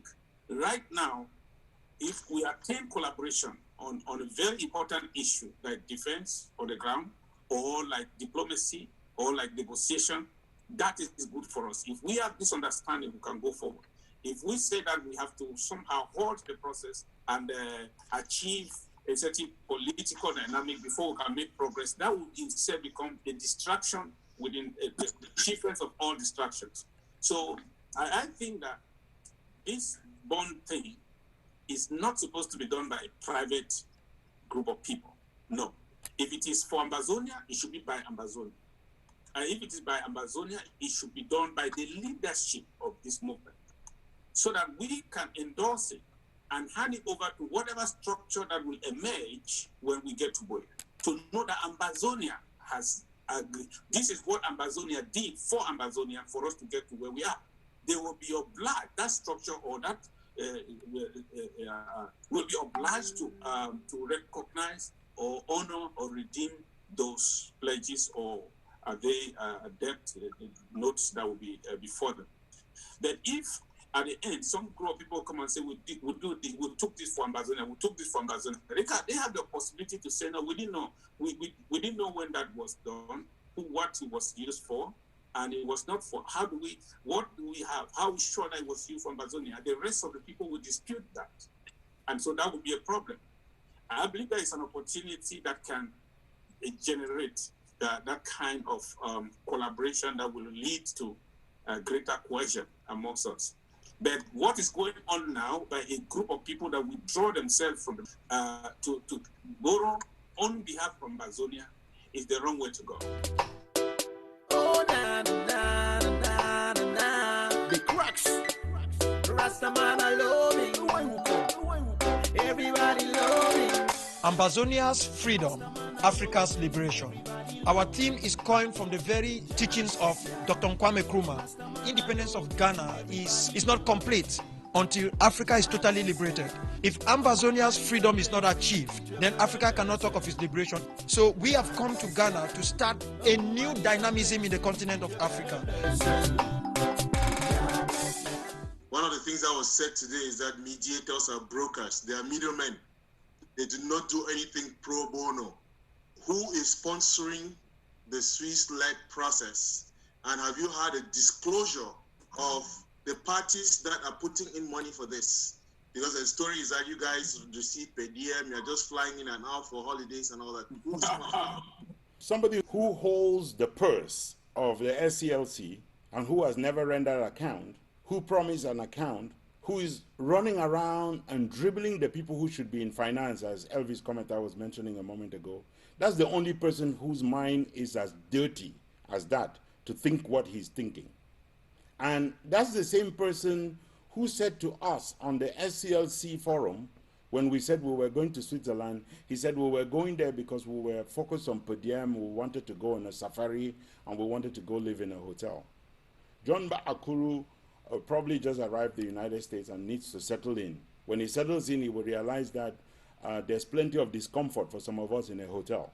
He's welcome to settle and get away from his CRTV narrative of gumbo and everything. We're not interested in that. The money that some of us have put into this struggle, John will never put. And by the way, it was because he was too busy with the consortium that was focused on federalism, and that was derailing our struggle from the very start when we were already gone off with the issues of independence. And I say that he was focused at that time. I'm not even sure right now that he's still not just focused on that. As far as I'm concerned, it is a pro-federalism consortium that he is running. Otherwise, it will not be supporting views and articulating a public relations stand that promotes the office of John Gute and Mr. Paul Biya's presidency. That is the position he's articulating. But with respect to funding, we have made it very clear that two governments have put their money into this process, the government of Canada and the government of Switzerland. They are putting the money because they support a possibility for a settlement to take place. And Switzerland has done so as a country that has proven its capacity to be neutral. This is a country that some of them have explained is tucked into France, tucked into Germany, next door to Czechoslovakia. These were all countries that were destroyed by Nazi Germany, that were destroyed by the First World War and the Second World War. But Switzerland managed to go through those two wars as a neutral country. They have built the world's most formidable neutral organization called the International Committee of the Red Cross. And they have demonstrated that they can be neutral in these issues. So they are funding. They are not only funding us, they are going to fund La République as well if La République is at the table. That is how it works in mediation. And for those of them who need education, go to the United Nations website and look up what the United Nations does with respect to mediation. You will see that donors come together. And if they want to look at a practical example, let them look at the practical example of South Sudan. Donors put together a trust fund that supports the process of negotiation, which in many cases takes many years before you get to the final decision.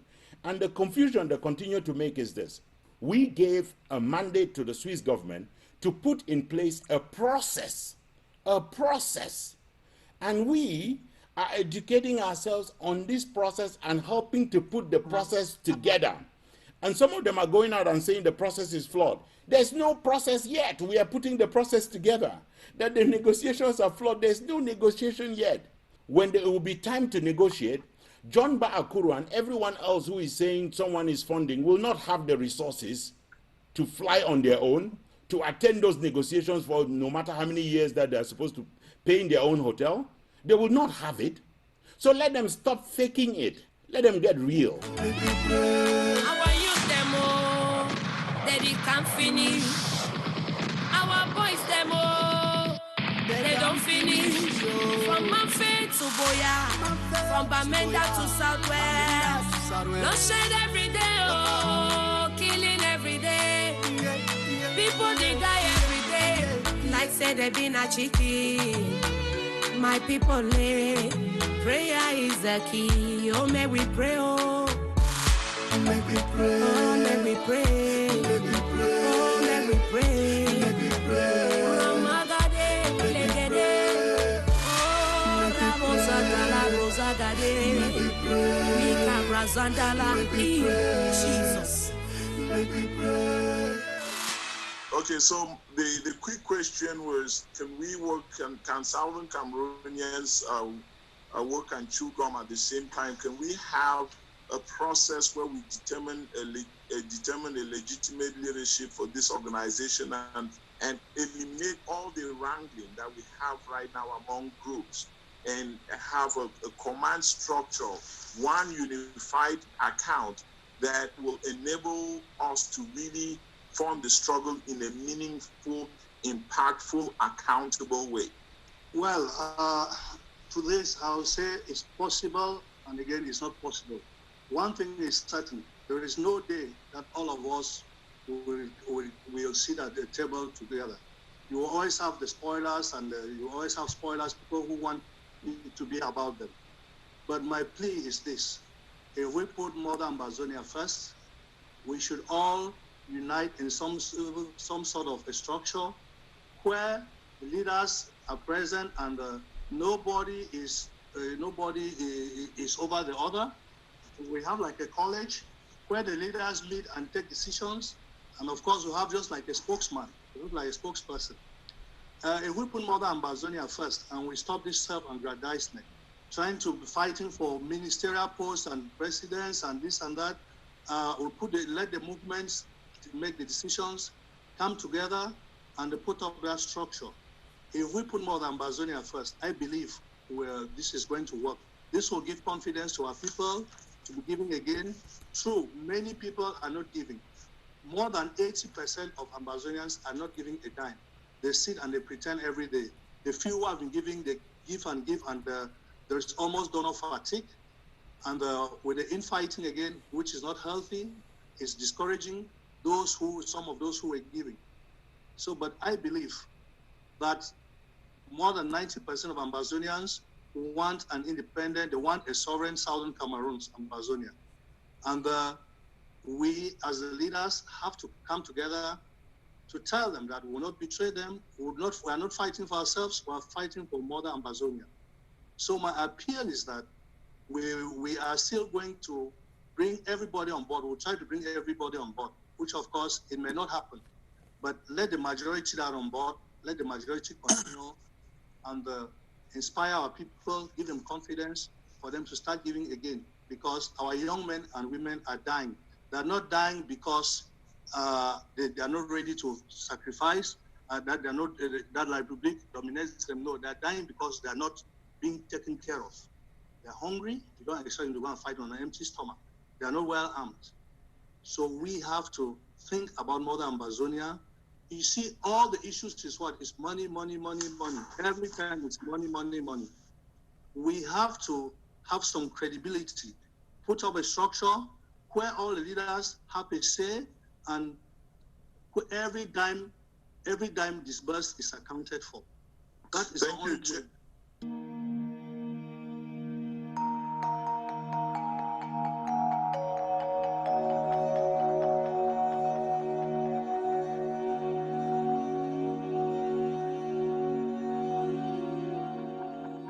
Thank you, Chairman. I just wanted to follow up with this and open it up. In terms of, we keep on saying Mother Ambazonia, right? And talking about bringing together these organizations that exist. Yet, I feel kind of awkward that all of us sitting here are men. Where are the women? So that we begin to reflect the Mother Ambazonia that we're really truly talking about for tomorrow. Well, when the first meeting in Switzerland, we had 2 ladies. The second meeting, we had 3. And the third meeting, we had 4. Wait, let me see, 1, 2. No, we had 3. If you remember, we had a town hall here a few weeks ago, and I challenged the ladies again. The ladies don't, not that they are not, they are very bright, but some of them don't really want their faces out there. The few who are willing, we are telling them to come, to join. We need them. We are not keeping out the ladies, who are encouraging them to come and join us, because Southern Cameroonians, Ambazonians should not be looked upon as just a male-dominated society. Thank you. Chairman Akwanga, you wanted to say something? Yes. First, I hope that we'll have another session of this nature. Secondly, this is what I want us to know. We must allow these women, those who want to be on top, on board, let them on their own come on board so that they will not be under the influence of any male. The moment you start dragging them, you control them. You put them under control. They will no longer be independent-minded, and then others will be saying that, oh, you see, they're not women here, they're not women there. So this is a liberation struggle. In liberation struggles, people work their way based on their ability. People are not dragged on the table because they can speak grammar, because they can put money, because they can contribute. You know where you belong and you have your capacity on what you can give.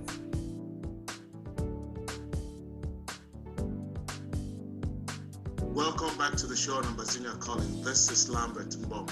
With us on set, we have Dr. Ekome Sako, Dr. Ebenezer Akwanga, Ntumfoyn Herbert, and Elvis Kometa. So let me, I'm always going back to the Swiss-led process, and I want to get back to the HD.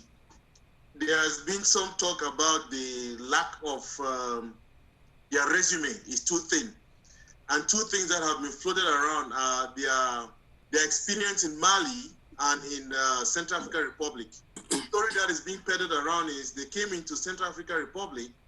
There were 2 groups. They have been there since 2012.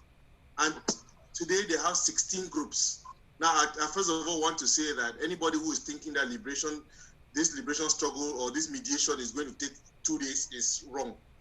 But based on our history, based on the experience that we have had, all these talks about leadership, what is the plan about getting the others on board? And again, how is the HD working to make sure that we do not have this multiplicity of groups coming in? I want to answer the first part of the question before somebody comes in. First point, HD is not the lead mediator in the process in Central African Republic. These people with twisted mentality, I don't know where they come from. I am baffled that you don't prepare for an examination you expect to pass in. Where did they study these things? Buzizi did what Pobia did. When the problem started in Central Africa, Bouzizi came up with this national conference stuff. HD was trying to help Bouzizi to get a real mediation go on. Bouzizi said he wants to organize national dialogue. When he went for his national dialogue, they gave him more than 100 recommendations. Bouzizi could not implement 4. That is what started the Salaka rebels and all this stuff. Then we got the lady, and then we came and got the election. The people who are leading the situation in Central African Republic as the chief mediators is the African Union. The African Union is working with HD. They brought HD on board because HD has spoken to nearly all the rebel leaders. HD did not divide those people into different groups. It's the same way that we are now. Do you think if we are going to fail, people are going to say it's HD? Tell me what HD has done to divide us. HD did not create the situation in Busan. HD did not create the situation in Batibo. HD did not create the situation in Benin. HD did not create the situation where Nambere was supposed to be buried alive until I intervened. HD did not create a situation where Aruke himself was in detention and the person who kept him was later on killed. HD is not responsible for individuals, the problem between ADF and Red Dragons. It wasn't HD. All these groups that were created was not created by HD. So let us be very real. It's the same thing in Central Africa. HD did not create them.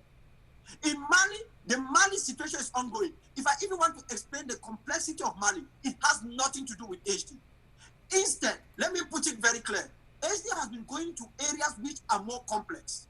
Most mediating firms in the world do not like going to very complex areas because they are thinking that if it doesn't work, it will tarnish their reputation. HD has the bonus to say these areas which are more complex, which others have tried, it has not worked, we will go into it and try and to see what we can do. Don't try to tarnish the reputation of an international organization because you think that you will not be on the table. Just as we have said, all of these organizations, all of them around the world, they have their good days, they have their bad days. They go for mediation, they succeed in some, they fail in some. It still doesn't stop them from doing mediation. Kofi Annan did his best as Secretary General. When he was sent as spokesperson for Syria, did he succeed? He did not. There was a civil war. Are you going to take that situation in Syria to judge all the years of Kofi Annan, Secretary General of the United Nations? This is Ambazonia Calling. Stay tuned. Welcome back. Well, look at what be back. Now I'm there. Now I'm back. You bust a boon down, but I'm gonna for you, the lamb with a lion heart. She's just a lamb with a lion heart. She's a lamb with a lion heart. She's just a lamb with a lion heart. Dr. Kwanga has nailed it. But let me just remind us that we have a state actor who is the mediator, HD as the technical partner. So is answerable to the state party that has hired their services. Dr. Sako, sorry, I'd like you to state that again for the sake of the audience because some confusion. The state party and the technical partner. Can you state that one more time, please? Yes, it is the government of Switzerland that is the mediator in this matter, in this conflict. They hired, so it's a state party that we have as mediator. It's not an NGO, as people want to simplify it and be derogatory about it. So HD is in this process because of their expertise. They are hired by the state actor, the government of Switzerland, to bring in their expertise and help in the execution of this process. So they are not they are not the primary mediator. We would not go to an NGO to seek mediation. No, this is a government that has decided to position itself as mediator in this conflict. Then they have HD. They could take another organization if it were not HD. Maybe because of their resume and their relationship with their ministry of their Department of Foreign Affairs, they are chosen in this case to help them accomplish this objective. And I want to say that the most important thing that has happened is that it's not an isolated project. This is actually, we should stop calling it, I agree with Comrade, we should stop calling it the Swiss process. We should call it the international process that is engaged in Switzerland, because it's the international process towards a peaceful resolution of this conflict. The Swiss government stands as the state actor that represents, that coordinates on behalf of the international community that has all expressed support and endorsed this process. So anybody who is fighting against it and trying to point fingers at one thing or the other is actually saying, I don't agree. I don't want the international community involved in this process. And there was one question I asked. I said, will our struggle be in a better place without the international community mobilizing to give us an option for a peaceful resolution of this conflict?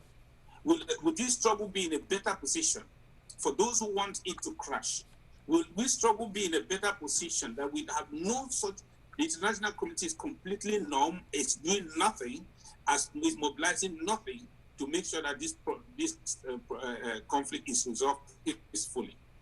What was the objective of all our fighting, all our struggle, all our petition to the United Nations? Was to get to the table. And for those who start destroying a system before it comes into place, we are trying to put this process in place towards the negotiated settlement. We have not even gotten there. We are just going through the first step, which is to put the process in place. And some people are gone gaga. They want it. I heard Yomba Akuro said that we should crash the process. That's a recommendation. Can you imagine? Okay. So what do they have in replacement of that?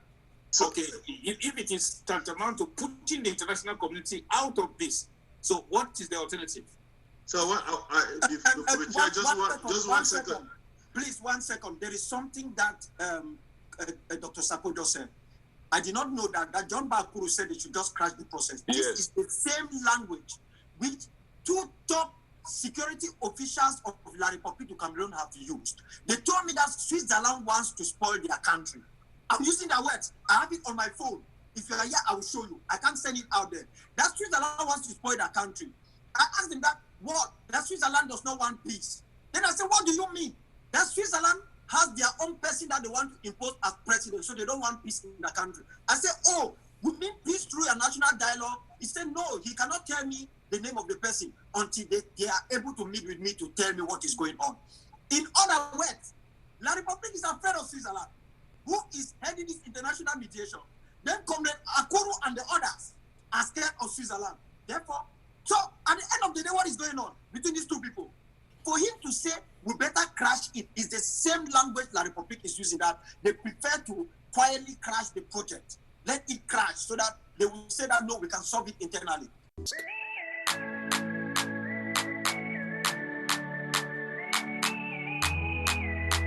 Ramagade, legede, oh, Rabosantala, Brosagade, Lika Brazandala, Jesus. Papa Godo, intervene for we, do for we, as you do for the Israelites. The way who they suffer, in the life say you don't forget we. Papa Godo, intervene for we.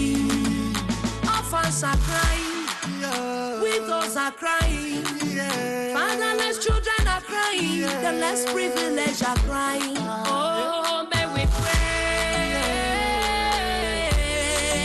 Oh, may we pray. Oh, Northwest and Southwest, when I come together, may we pray. Oh, prayer is a key. Oh, yeah, yeah, yeah. Oh, let me pray. Oh, let me pray. Oh, let me pray.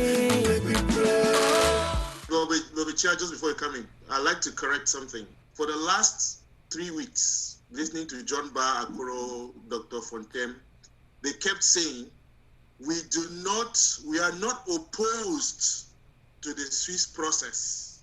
That's what they said. Today, he said, we are not opposed. We want to improve on the process. It ended up. This is the cash. He said, I like the people from La République who are on this call to note that even though we are not opposed to the process, if those who are involved currently do not want us, The only option we have is to crash it. His last words. We are not ready for negotiations at this time. Those are John Bakro's words. Ambazonia is not ready for negotiations at this time.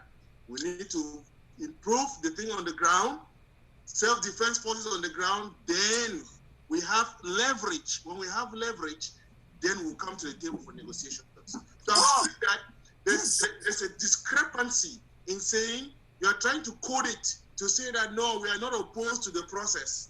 Then on the other hand, you come out to say that you are not ready for negotiations. If you are not ready for negotiations, then you are opposed to the process. What are you going to fine-tune? I just wanted to point out, we're listening to John Bakro as you re-narrated what he said. Reminded me of what happened in the 90s when the government of Cameroon said that Cameroon was not ready for multi-party politics. And the question one scholar asked was whether Cameroonians were banana and they needed to touch them to feel to see whether they're ripe. John Bakro does not understand how these things work, and I say it in the most polite and respectful of manners.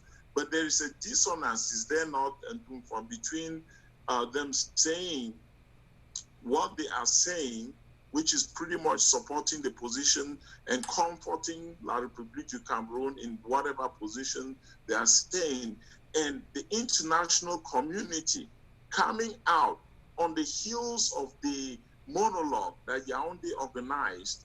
The international community has outrightly rejected whatever it is that Yaoundé organized. The international community, as a matter of fact, has said that another dialogue has to be held.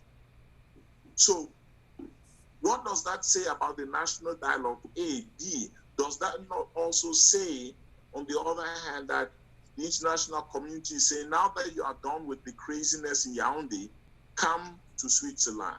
Is that not what is going on here? I think this is going to be like the last question that all of us answer, because this is going on for a long time. And like Dr. Akwanga said, we will be having more of these sessions. I can start off. Number one, I think we've come round to the same point. Quoting John Baakuru's words, we are not ready for negotiation, takes you back to March 2019. It takes you back to that conference. It takes you back to that resolution which was doctored to take out they are not ready.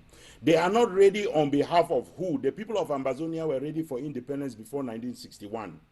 John Baakuru is playing a game here on behalf of La République du Cameroun. It seems very clear to me. Again, I say he may be doing it unwittingly, but it may be because I'm not intelligent enough to know that he's doing it on pay. It may be because I don't have the proof to know that he is a hired agent and a double agent. It is very clear that if in March of 2019 you were forced to doctor the resolutions of an Ambazonian conference to reflect the fact that you were not ready for negotiations, then it is not HD, and it is not the Swiss government, and it is not the international community asking for those negotiations much later that are preventing you from doing it. And if you estimate that HD is not qualified to do this job. If you are Ambazonian, you're not going to find a show like this wherever you look in the world, on the World Wide Web. This is unique. This is Ambazonia Calling. More knowledgeable than John Baakuru is on conflict resolution. It is more knowledgeable about diplomacy, which he has practiced none of, except go to evening school at international relations in Yaoundé. The United Nations know more about diplomacy than he does and about conflict resolution, but they are on board. So who is John to be giving the results here for the exam, which he has never sat and will never pass if he sat in any case? They have led us to a process with the European Institute of Peace, which is 2 years old and has never done any peace process anywhere on earth, does not have any peace or mediation expert on staff. They have to hire consultants to bring in. And they are challenging an organization here which has a 20-year history and whose director was the interim prime minister of East Timor through the transition when it was a trusteeship territory. This is a guy with practical experience if you only take that person. And you are challenging a country that has proven its neutrality through some of the world's worst wars and has demonstrated, including with the European Union, that they can sit outside of the European Union and benefit from all the advantages of Europe, something that Britain is unable to do, even as we talk. They have crashed 3 prime ministers in Britain struggling to determine how they would do that. Switzerland is demonstrating to them just how you can do it, how you can be outside but inside. This is the one country that's offering what Ambazonia has been asking for since 58 years. The opportunity to sit face to face with La République du Cameroon as equals and demonstrate to the world that we have sovereignty over our land. What John Ba Akuru and his friends are asking us to do is exactly follow the Njangi house that they have built. And the Njangi house that they have built is a Njangi house of death, because they ask you to contribute to AK-47. That's the only thing they're singing. When they are done with it, they ask you to contribute to the sniper project so that we can do this. Then they say contribute so that we can take out the den guns. They're only talking to you about blood. The people of Ambazonia are not interested in blood. They're interested in winning peace, and they're winning a homeland for themselves. They're not interested in slaughtering people in La République du Cameroon. They are interested in sitting at a table and proving to the international community that we don't have a deal with La République du Cameroon. That is why we want to sit at a table. And if they are so stupid as to not understand that La République du Cameroon understood that game when it was their turn, when it was their turn, La République du Cameroon knew that if they confronted Nigeria over Bakassi, they were going to be crushed. And what did they do? They went to the International Court of Justice. So they will avoid the bloodbath. So they will be able to prove their case. The biggest game we can play to win freedom for our people is to demonstrate that there's no deal with La République du Cameroon. It is not to surpass them in bloodshed. You know, there's an American president who challenged the Soviet Union in those days and said, you know, we can destroy the Soviet Union 5 times over. And Nikita Khrushchev famously said, you know, we can destroy the United States 1 time over. We are not such a bloody people. We don't need to destroy La République du Cameroon to establish the independence of our people. We need to go to a negotiating table and prove, like every people have proven before. They cannot give us one example of a country that obtained independence by killing as many people as possible or by occupying territory. Look, the rebels in the north of Mali occupied a territory bigger than the Republic of France. They named it the Republic of Azawad. It was not recognized. It was not going to be recognized, because you don't recognize a territory until you have gone through the diplomatic process that has to go through. And John Ba Akuru, with his evening certificate in diplomacy from Eric, should shut up about diplomacy, because he knows nothing about it. And he should shut up about this process, because if he was educated in the process, he will know what to say. He knows nothing. And he should stop misleading the people of Ambazonia when they have a deal at the table and they have Mr. Biya sweating and wanting to run away, and they are giving him a license to run away. In other place. I think that this is the game. The game they're playing is that they think that right now the scale is not tilting on their side.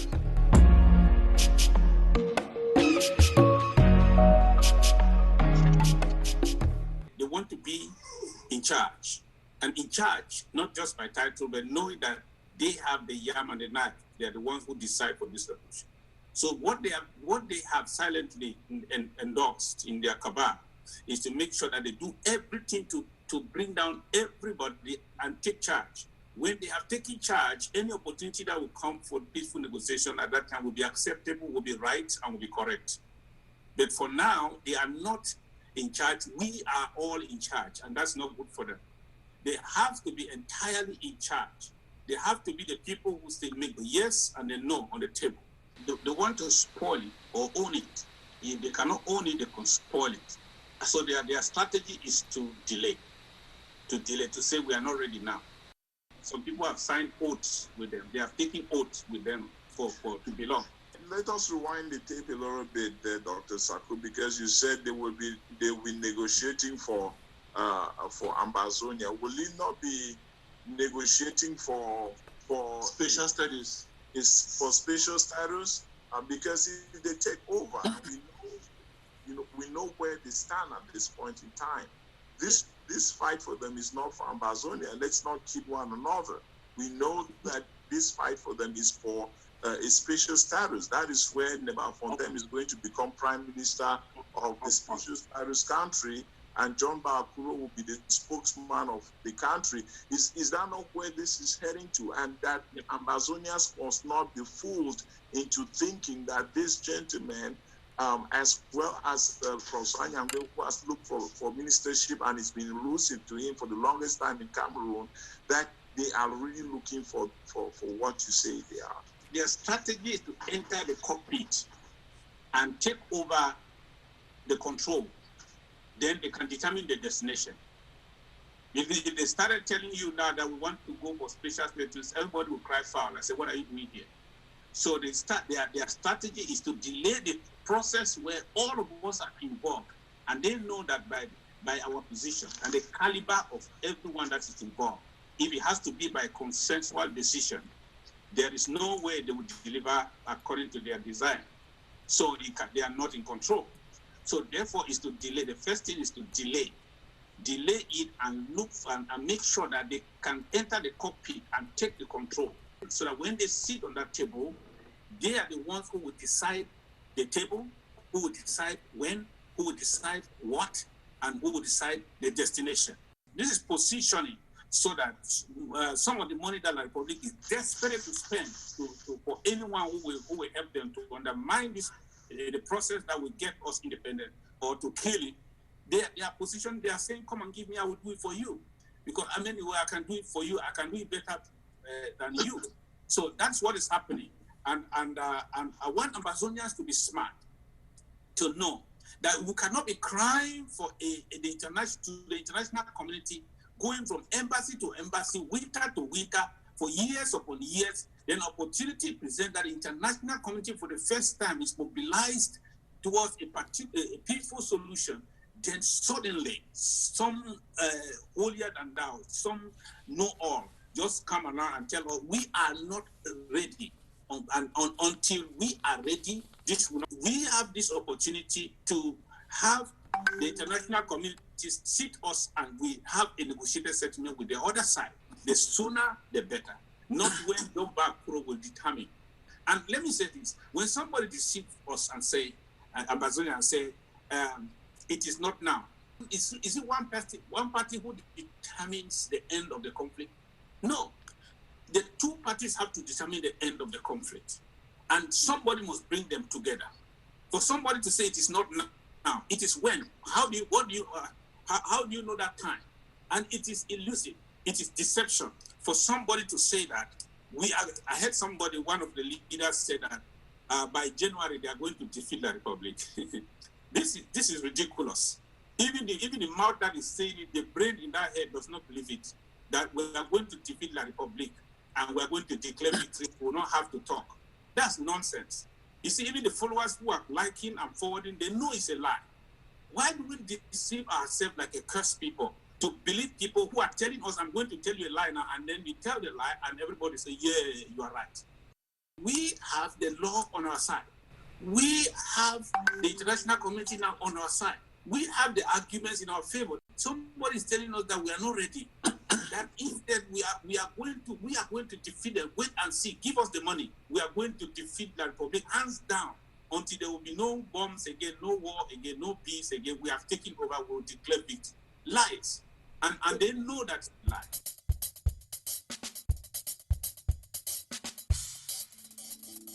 Ambazonia Calling. You are in the heart of the news shrine. Call us the Kalakuta Republic of commentary, opinion, and editorials.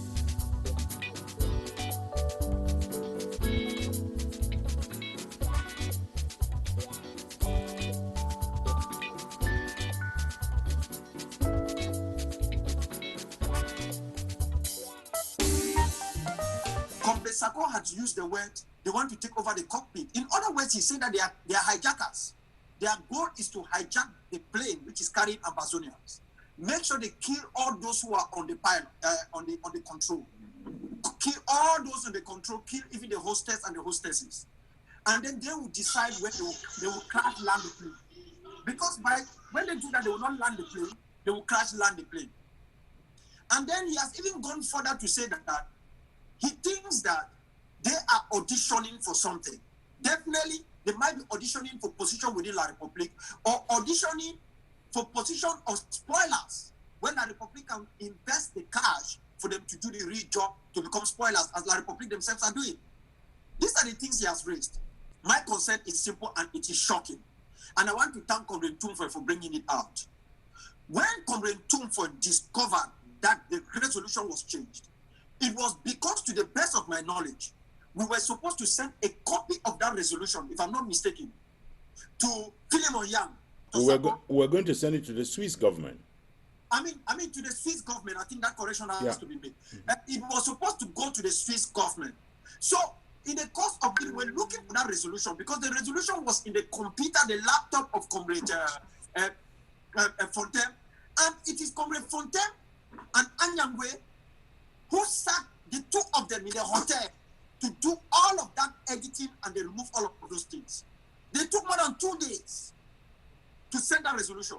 So that is when Comrade Ntumfoyn discovered that the key issue, which has to do with our readiness to negotiate, was carefully removed from that document. We raised up that issue at the SCNC. It never went anywhere. The only thing we got is that Comrade John Akuru instead have to bring in Professor Anyangwe from the back door without our knowledge. He has to come in to say no because Fontaine participated in the ASCPC. It is good that we just bring him in as, whether he used the word consultant or honorary word like that. I refuse. I said he should sit in as consultant because that is what took him to detention. Why did he not take back his position as head of consultant? Because he was never sacked. He went into detention for it, came out, and just behaved as if he had nothing to do with consultant. They wanted to belong to where leaders are sitting without being willing to take that leadership. So I am concerned because what John Akuru said, I think today, which is shocking to me, do not surprise him, tallies exactly with the very terminologies that were removed from that resolution. So there is no doubt now to me that he was involved in removing that particular clause. Otherwise, he will not be repeating the same thing word verbatim, that we are not ready for negotiation, something that we all agree. And equally now know why he never fought for it when we raised it up inside SCNC at the time. Because he was part of the whole setup.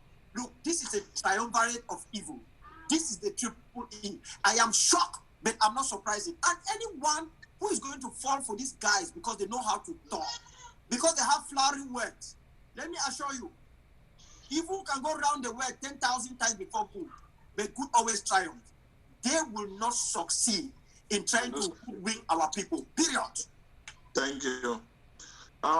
Chairman Committee is, yes. You have Dr. Akwanga who said they're trying to, which was piggybacking on what Dr. Sako had said earlier, that you have these hijackers that are trying to crash this plane. Are you ready to die in that plane? I will not die in that plane because they will not be allowed to. They will not be allowed to pilot this plane. The spoilers, I'm sorry, they will not succeed. The message we are sending out to them is that we are involved in the international process. The process will continue, and we are not saying we are not sure whether it will succeed or not. But we must try. We must do it for our people. If they don't want to be part of us, fine, fair enough. If they have any other thing better than what we have, we'll gladly join them. But for now, it is the international process that we have signed on to, and this international process will continue until we start with talks. We'll meet with La Republique face to face, and then we go to the negotiation table when we have selected our negotiators. So that plane, if they want to be aboard the plane, they can come aboard the plane, but they will not be the pilots. That will not happen. No. If they want to endorse, if they want to join, let them join. If they don't want to, let them sit out. But we will not sit out because We want our people to be free. We want a free homeland. Thank you. Restoration train is our freedom train. We've got to do it together, building trust amongst leaders and making sure we make compromises that can take the Ambazonian people to a new horizon. Oh, Holy Spirit, lead us on the restoration journey of our liberty. The message we're sending out to all other Ambazonian groups is that we have to work together, because it's only in working together that we'll achieve what we want faster. Oh, Holy Spirit, lead us on the restoration journey of our liberty. If we do not do that, we are going to be having South Sudan. So, restoration train is our freedom train. I want to follow up on that, from Bo Herbert, as you close us tonight. There is, when you think about this running analogy of crashing the cockpit, I go back to the flight, 9/11 flight, where that landed in, or that was crashed in, that was Philadelphia. And you think about the bravery of those who fought back, who said we were not going to go down without fighting. Is this a fight of our lives? The possibility to represent our people and give ourselves a fighting chance at the table of negotiations. Thank you very much. I want to tell the people of Ambazonia something very clear. Everybody was invited to join this internationally supported process. Everybody was welcome. Everybody got their invitations. People decided not to come. Some people decided to come there on a fact-finding mission. And when they discovered at the end that, my facts corroborated what I thought was going on, they decided to sign on. Some people have stayed on as observers. They're free to stay on as observers. At least they can speak as informed people about what is going on. Some people have signed, and Ambazonians have seen them rescind their signature. They are free to come and observe a process which is open. Nothing is secret. So when you have people who are not even part of a process go out there and try to miseducate Ambazonian people about the process they don't know, they have never participated in, they have refused to join up or even observe, you know that a game is going on. Again, we tell the people of Ambazonia, we know that Mr. Biya engaged the Swiss in bad faith. We know that Mr. Biya is not ready for negotiations with Ambazonia. He is not ready because he knows that our negotiations will begin with independence and end with independence. So he is not ready. But he had put out a trap for the people of Ambazonia, and the world was repeating his trap. We are too disunited to be able to be at the table. Mr. Biya doesn't know who to negotiate with, and we were getting blamed even by Congresswoman Karen Bass, whom we had to challenge, including with 2 letters that we sent up to her within a few hours to tell her we are ready, have been ready, and here are the resolutions that we took to indicate that we are ready. We were not ready because we think that Mr. Biya is going to come to the table in good faith. We don't even think that he's going to come to the table. But we don't want the people of Ambazonia to be blamed for not being available for a negotiated settlement, because the international community is waiting to know from us whether we want to embrace a negotiated settlement or a military option. And all around the world, people should not forget, when people went to bed last week, the rebels, the Kurdish rebels in Syria, were on the same side as the United States. They woke up one morning and the United States had thrown them under the bus. That is how international relationships work. That is how world conflicts are settled. That is how world powers defend their national interests. They don't care. They will kill hundreds of thousands of people and they will not care. This is where these unscrupulous people want to lead the people of Ambazonia. We are saying that as a responsible citizen of the world, as a nation in waiting, as responsible leaders of the people of Ambazonia, our people are ready to talk negotiations with La République du Cameroon in the witness of the international community, because we want to prove to them that we've never had a deal with them, that whatever they cooked up for our people constituted recolonization and needs to end. But we don't want people to go out there and brandish all kinds of things and say all kinds of things to feel loud and to be bombast about it. It serves no purpose for anybody to go out there and start saying, we don't want the destination or the venue of the talks to be Switzerland. The venue has not been decided. And if you don't like Switzerland as the venue, guess who doesn't like it too? La République doesn't like it. Maybe they want France as the venue. So you think that when you ask to change the venue, you are going to be the only one asking? When people go out there on WhatsApp and they're talking to our people, they're getting high on it and telling our people that there must be a UN resolution. Will that UN resolution be taken on WhatsApp? I mean, what are you doing for a UN resolution to happen? So they will take a UN resolution because AGOVC said there should be a UN resolution. Are you dreaming? I mean, people need to wake up.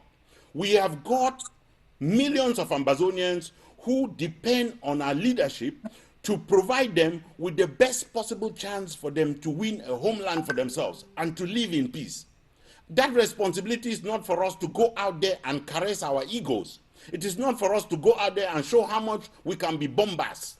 It is for us to go out there and act responsibly and show the world that we are responsible leaders and that if we were given a homeland, we will know how to manage it. This is total irresponsibility on the part of these people, and the people of Ambazonia need to hold them to account and make sure that when this process crashes, as they say they want to crash it, they know who to blame and they know who they're working for. You think that La République du Cameroon arrested Abdul Karim Ali in front of the Swiss embassy for no reason? They arrested him there because they want to destroy the Swiss process. That is why they did it.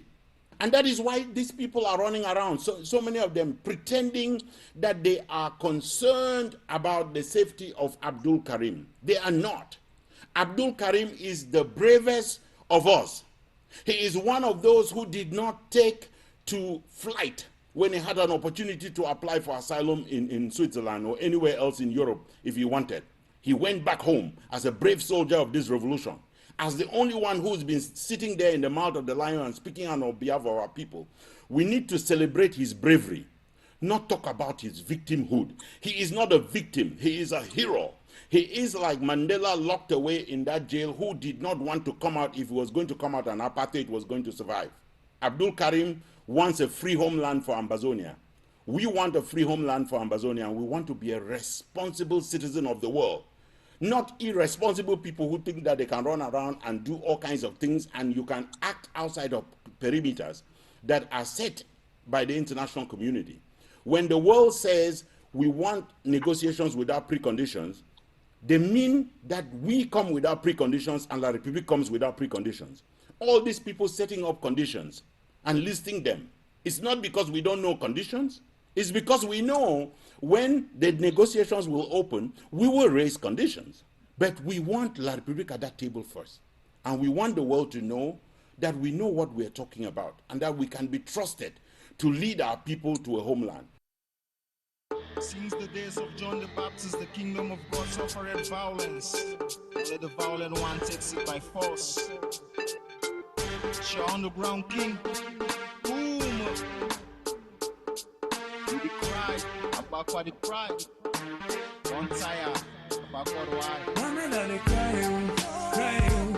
We are the crying, crying. About what the crying, crying. We the crying. Una free me, women are the crying, crying.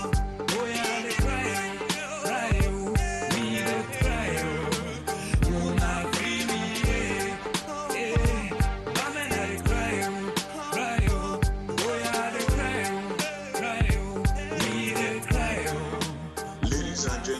We hope that this has been a time of great education where you are able to make some decisions for yourself in understanding what the Swiss process has been about, what it will continue to be about. It should be should have been a time of great education. Please call us for more questions. You can write to us at Ambazonia Calling.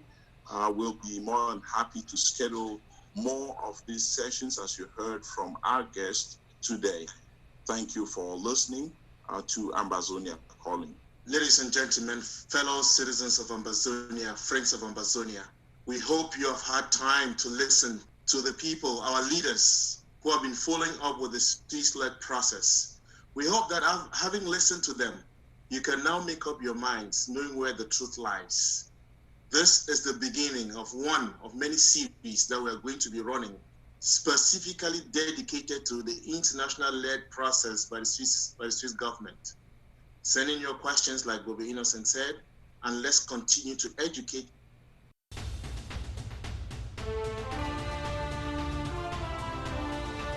From our studios here in Washington, D.C., our producer is Jeff McCoy. Our music today is from Ken Wanaku, the monk from Balikumato, William Ford, an ambassador of blessed memory, Eric Matisse on the web at soundimage.org, and Prince Ajwa Alemanji of Ajam Sonic Kitron, USA. Ambazonia Calling is a joint production of Africa Freedom Network, the Missions Tribune, and Compass Free Press. You can find us on the web at www.themissionstribune.com, www.compassfreepress.com, and www.africafreedomnetwork.com. Next Sunday is another day. Until then, keep the spirit, keep the faith, keep up the fight for justice and independence for Ambazonia. Stay Amba strong.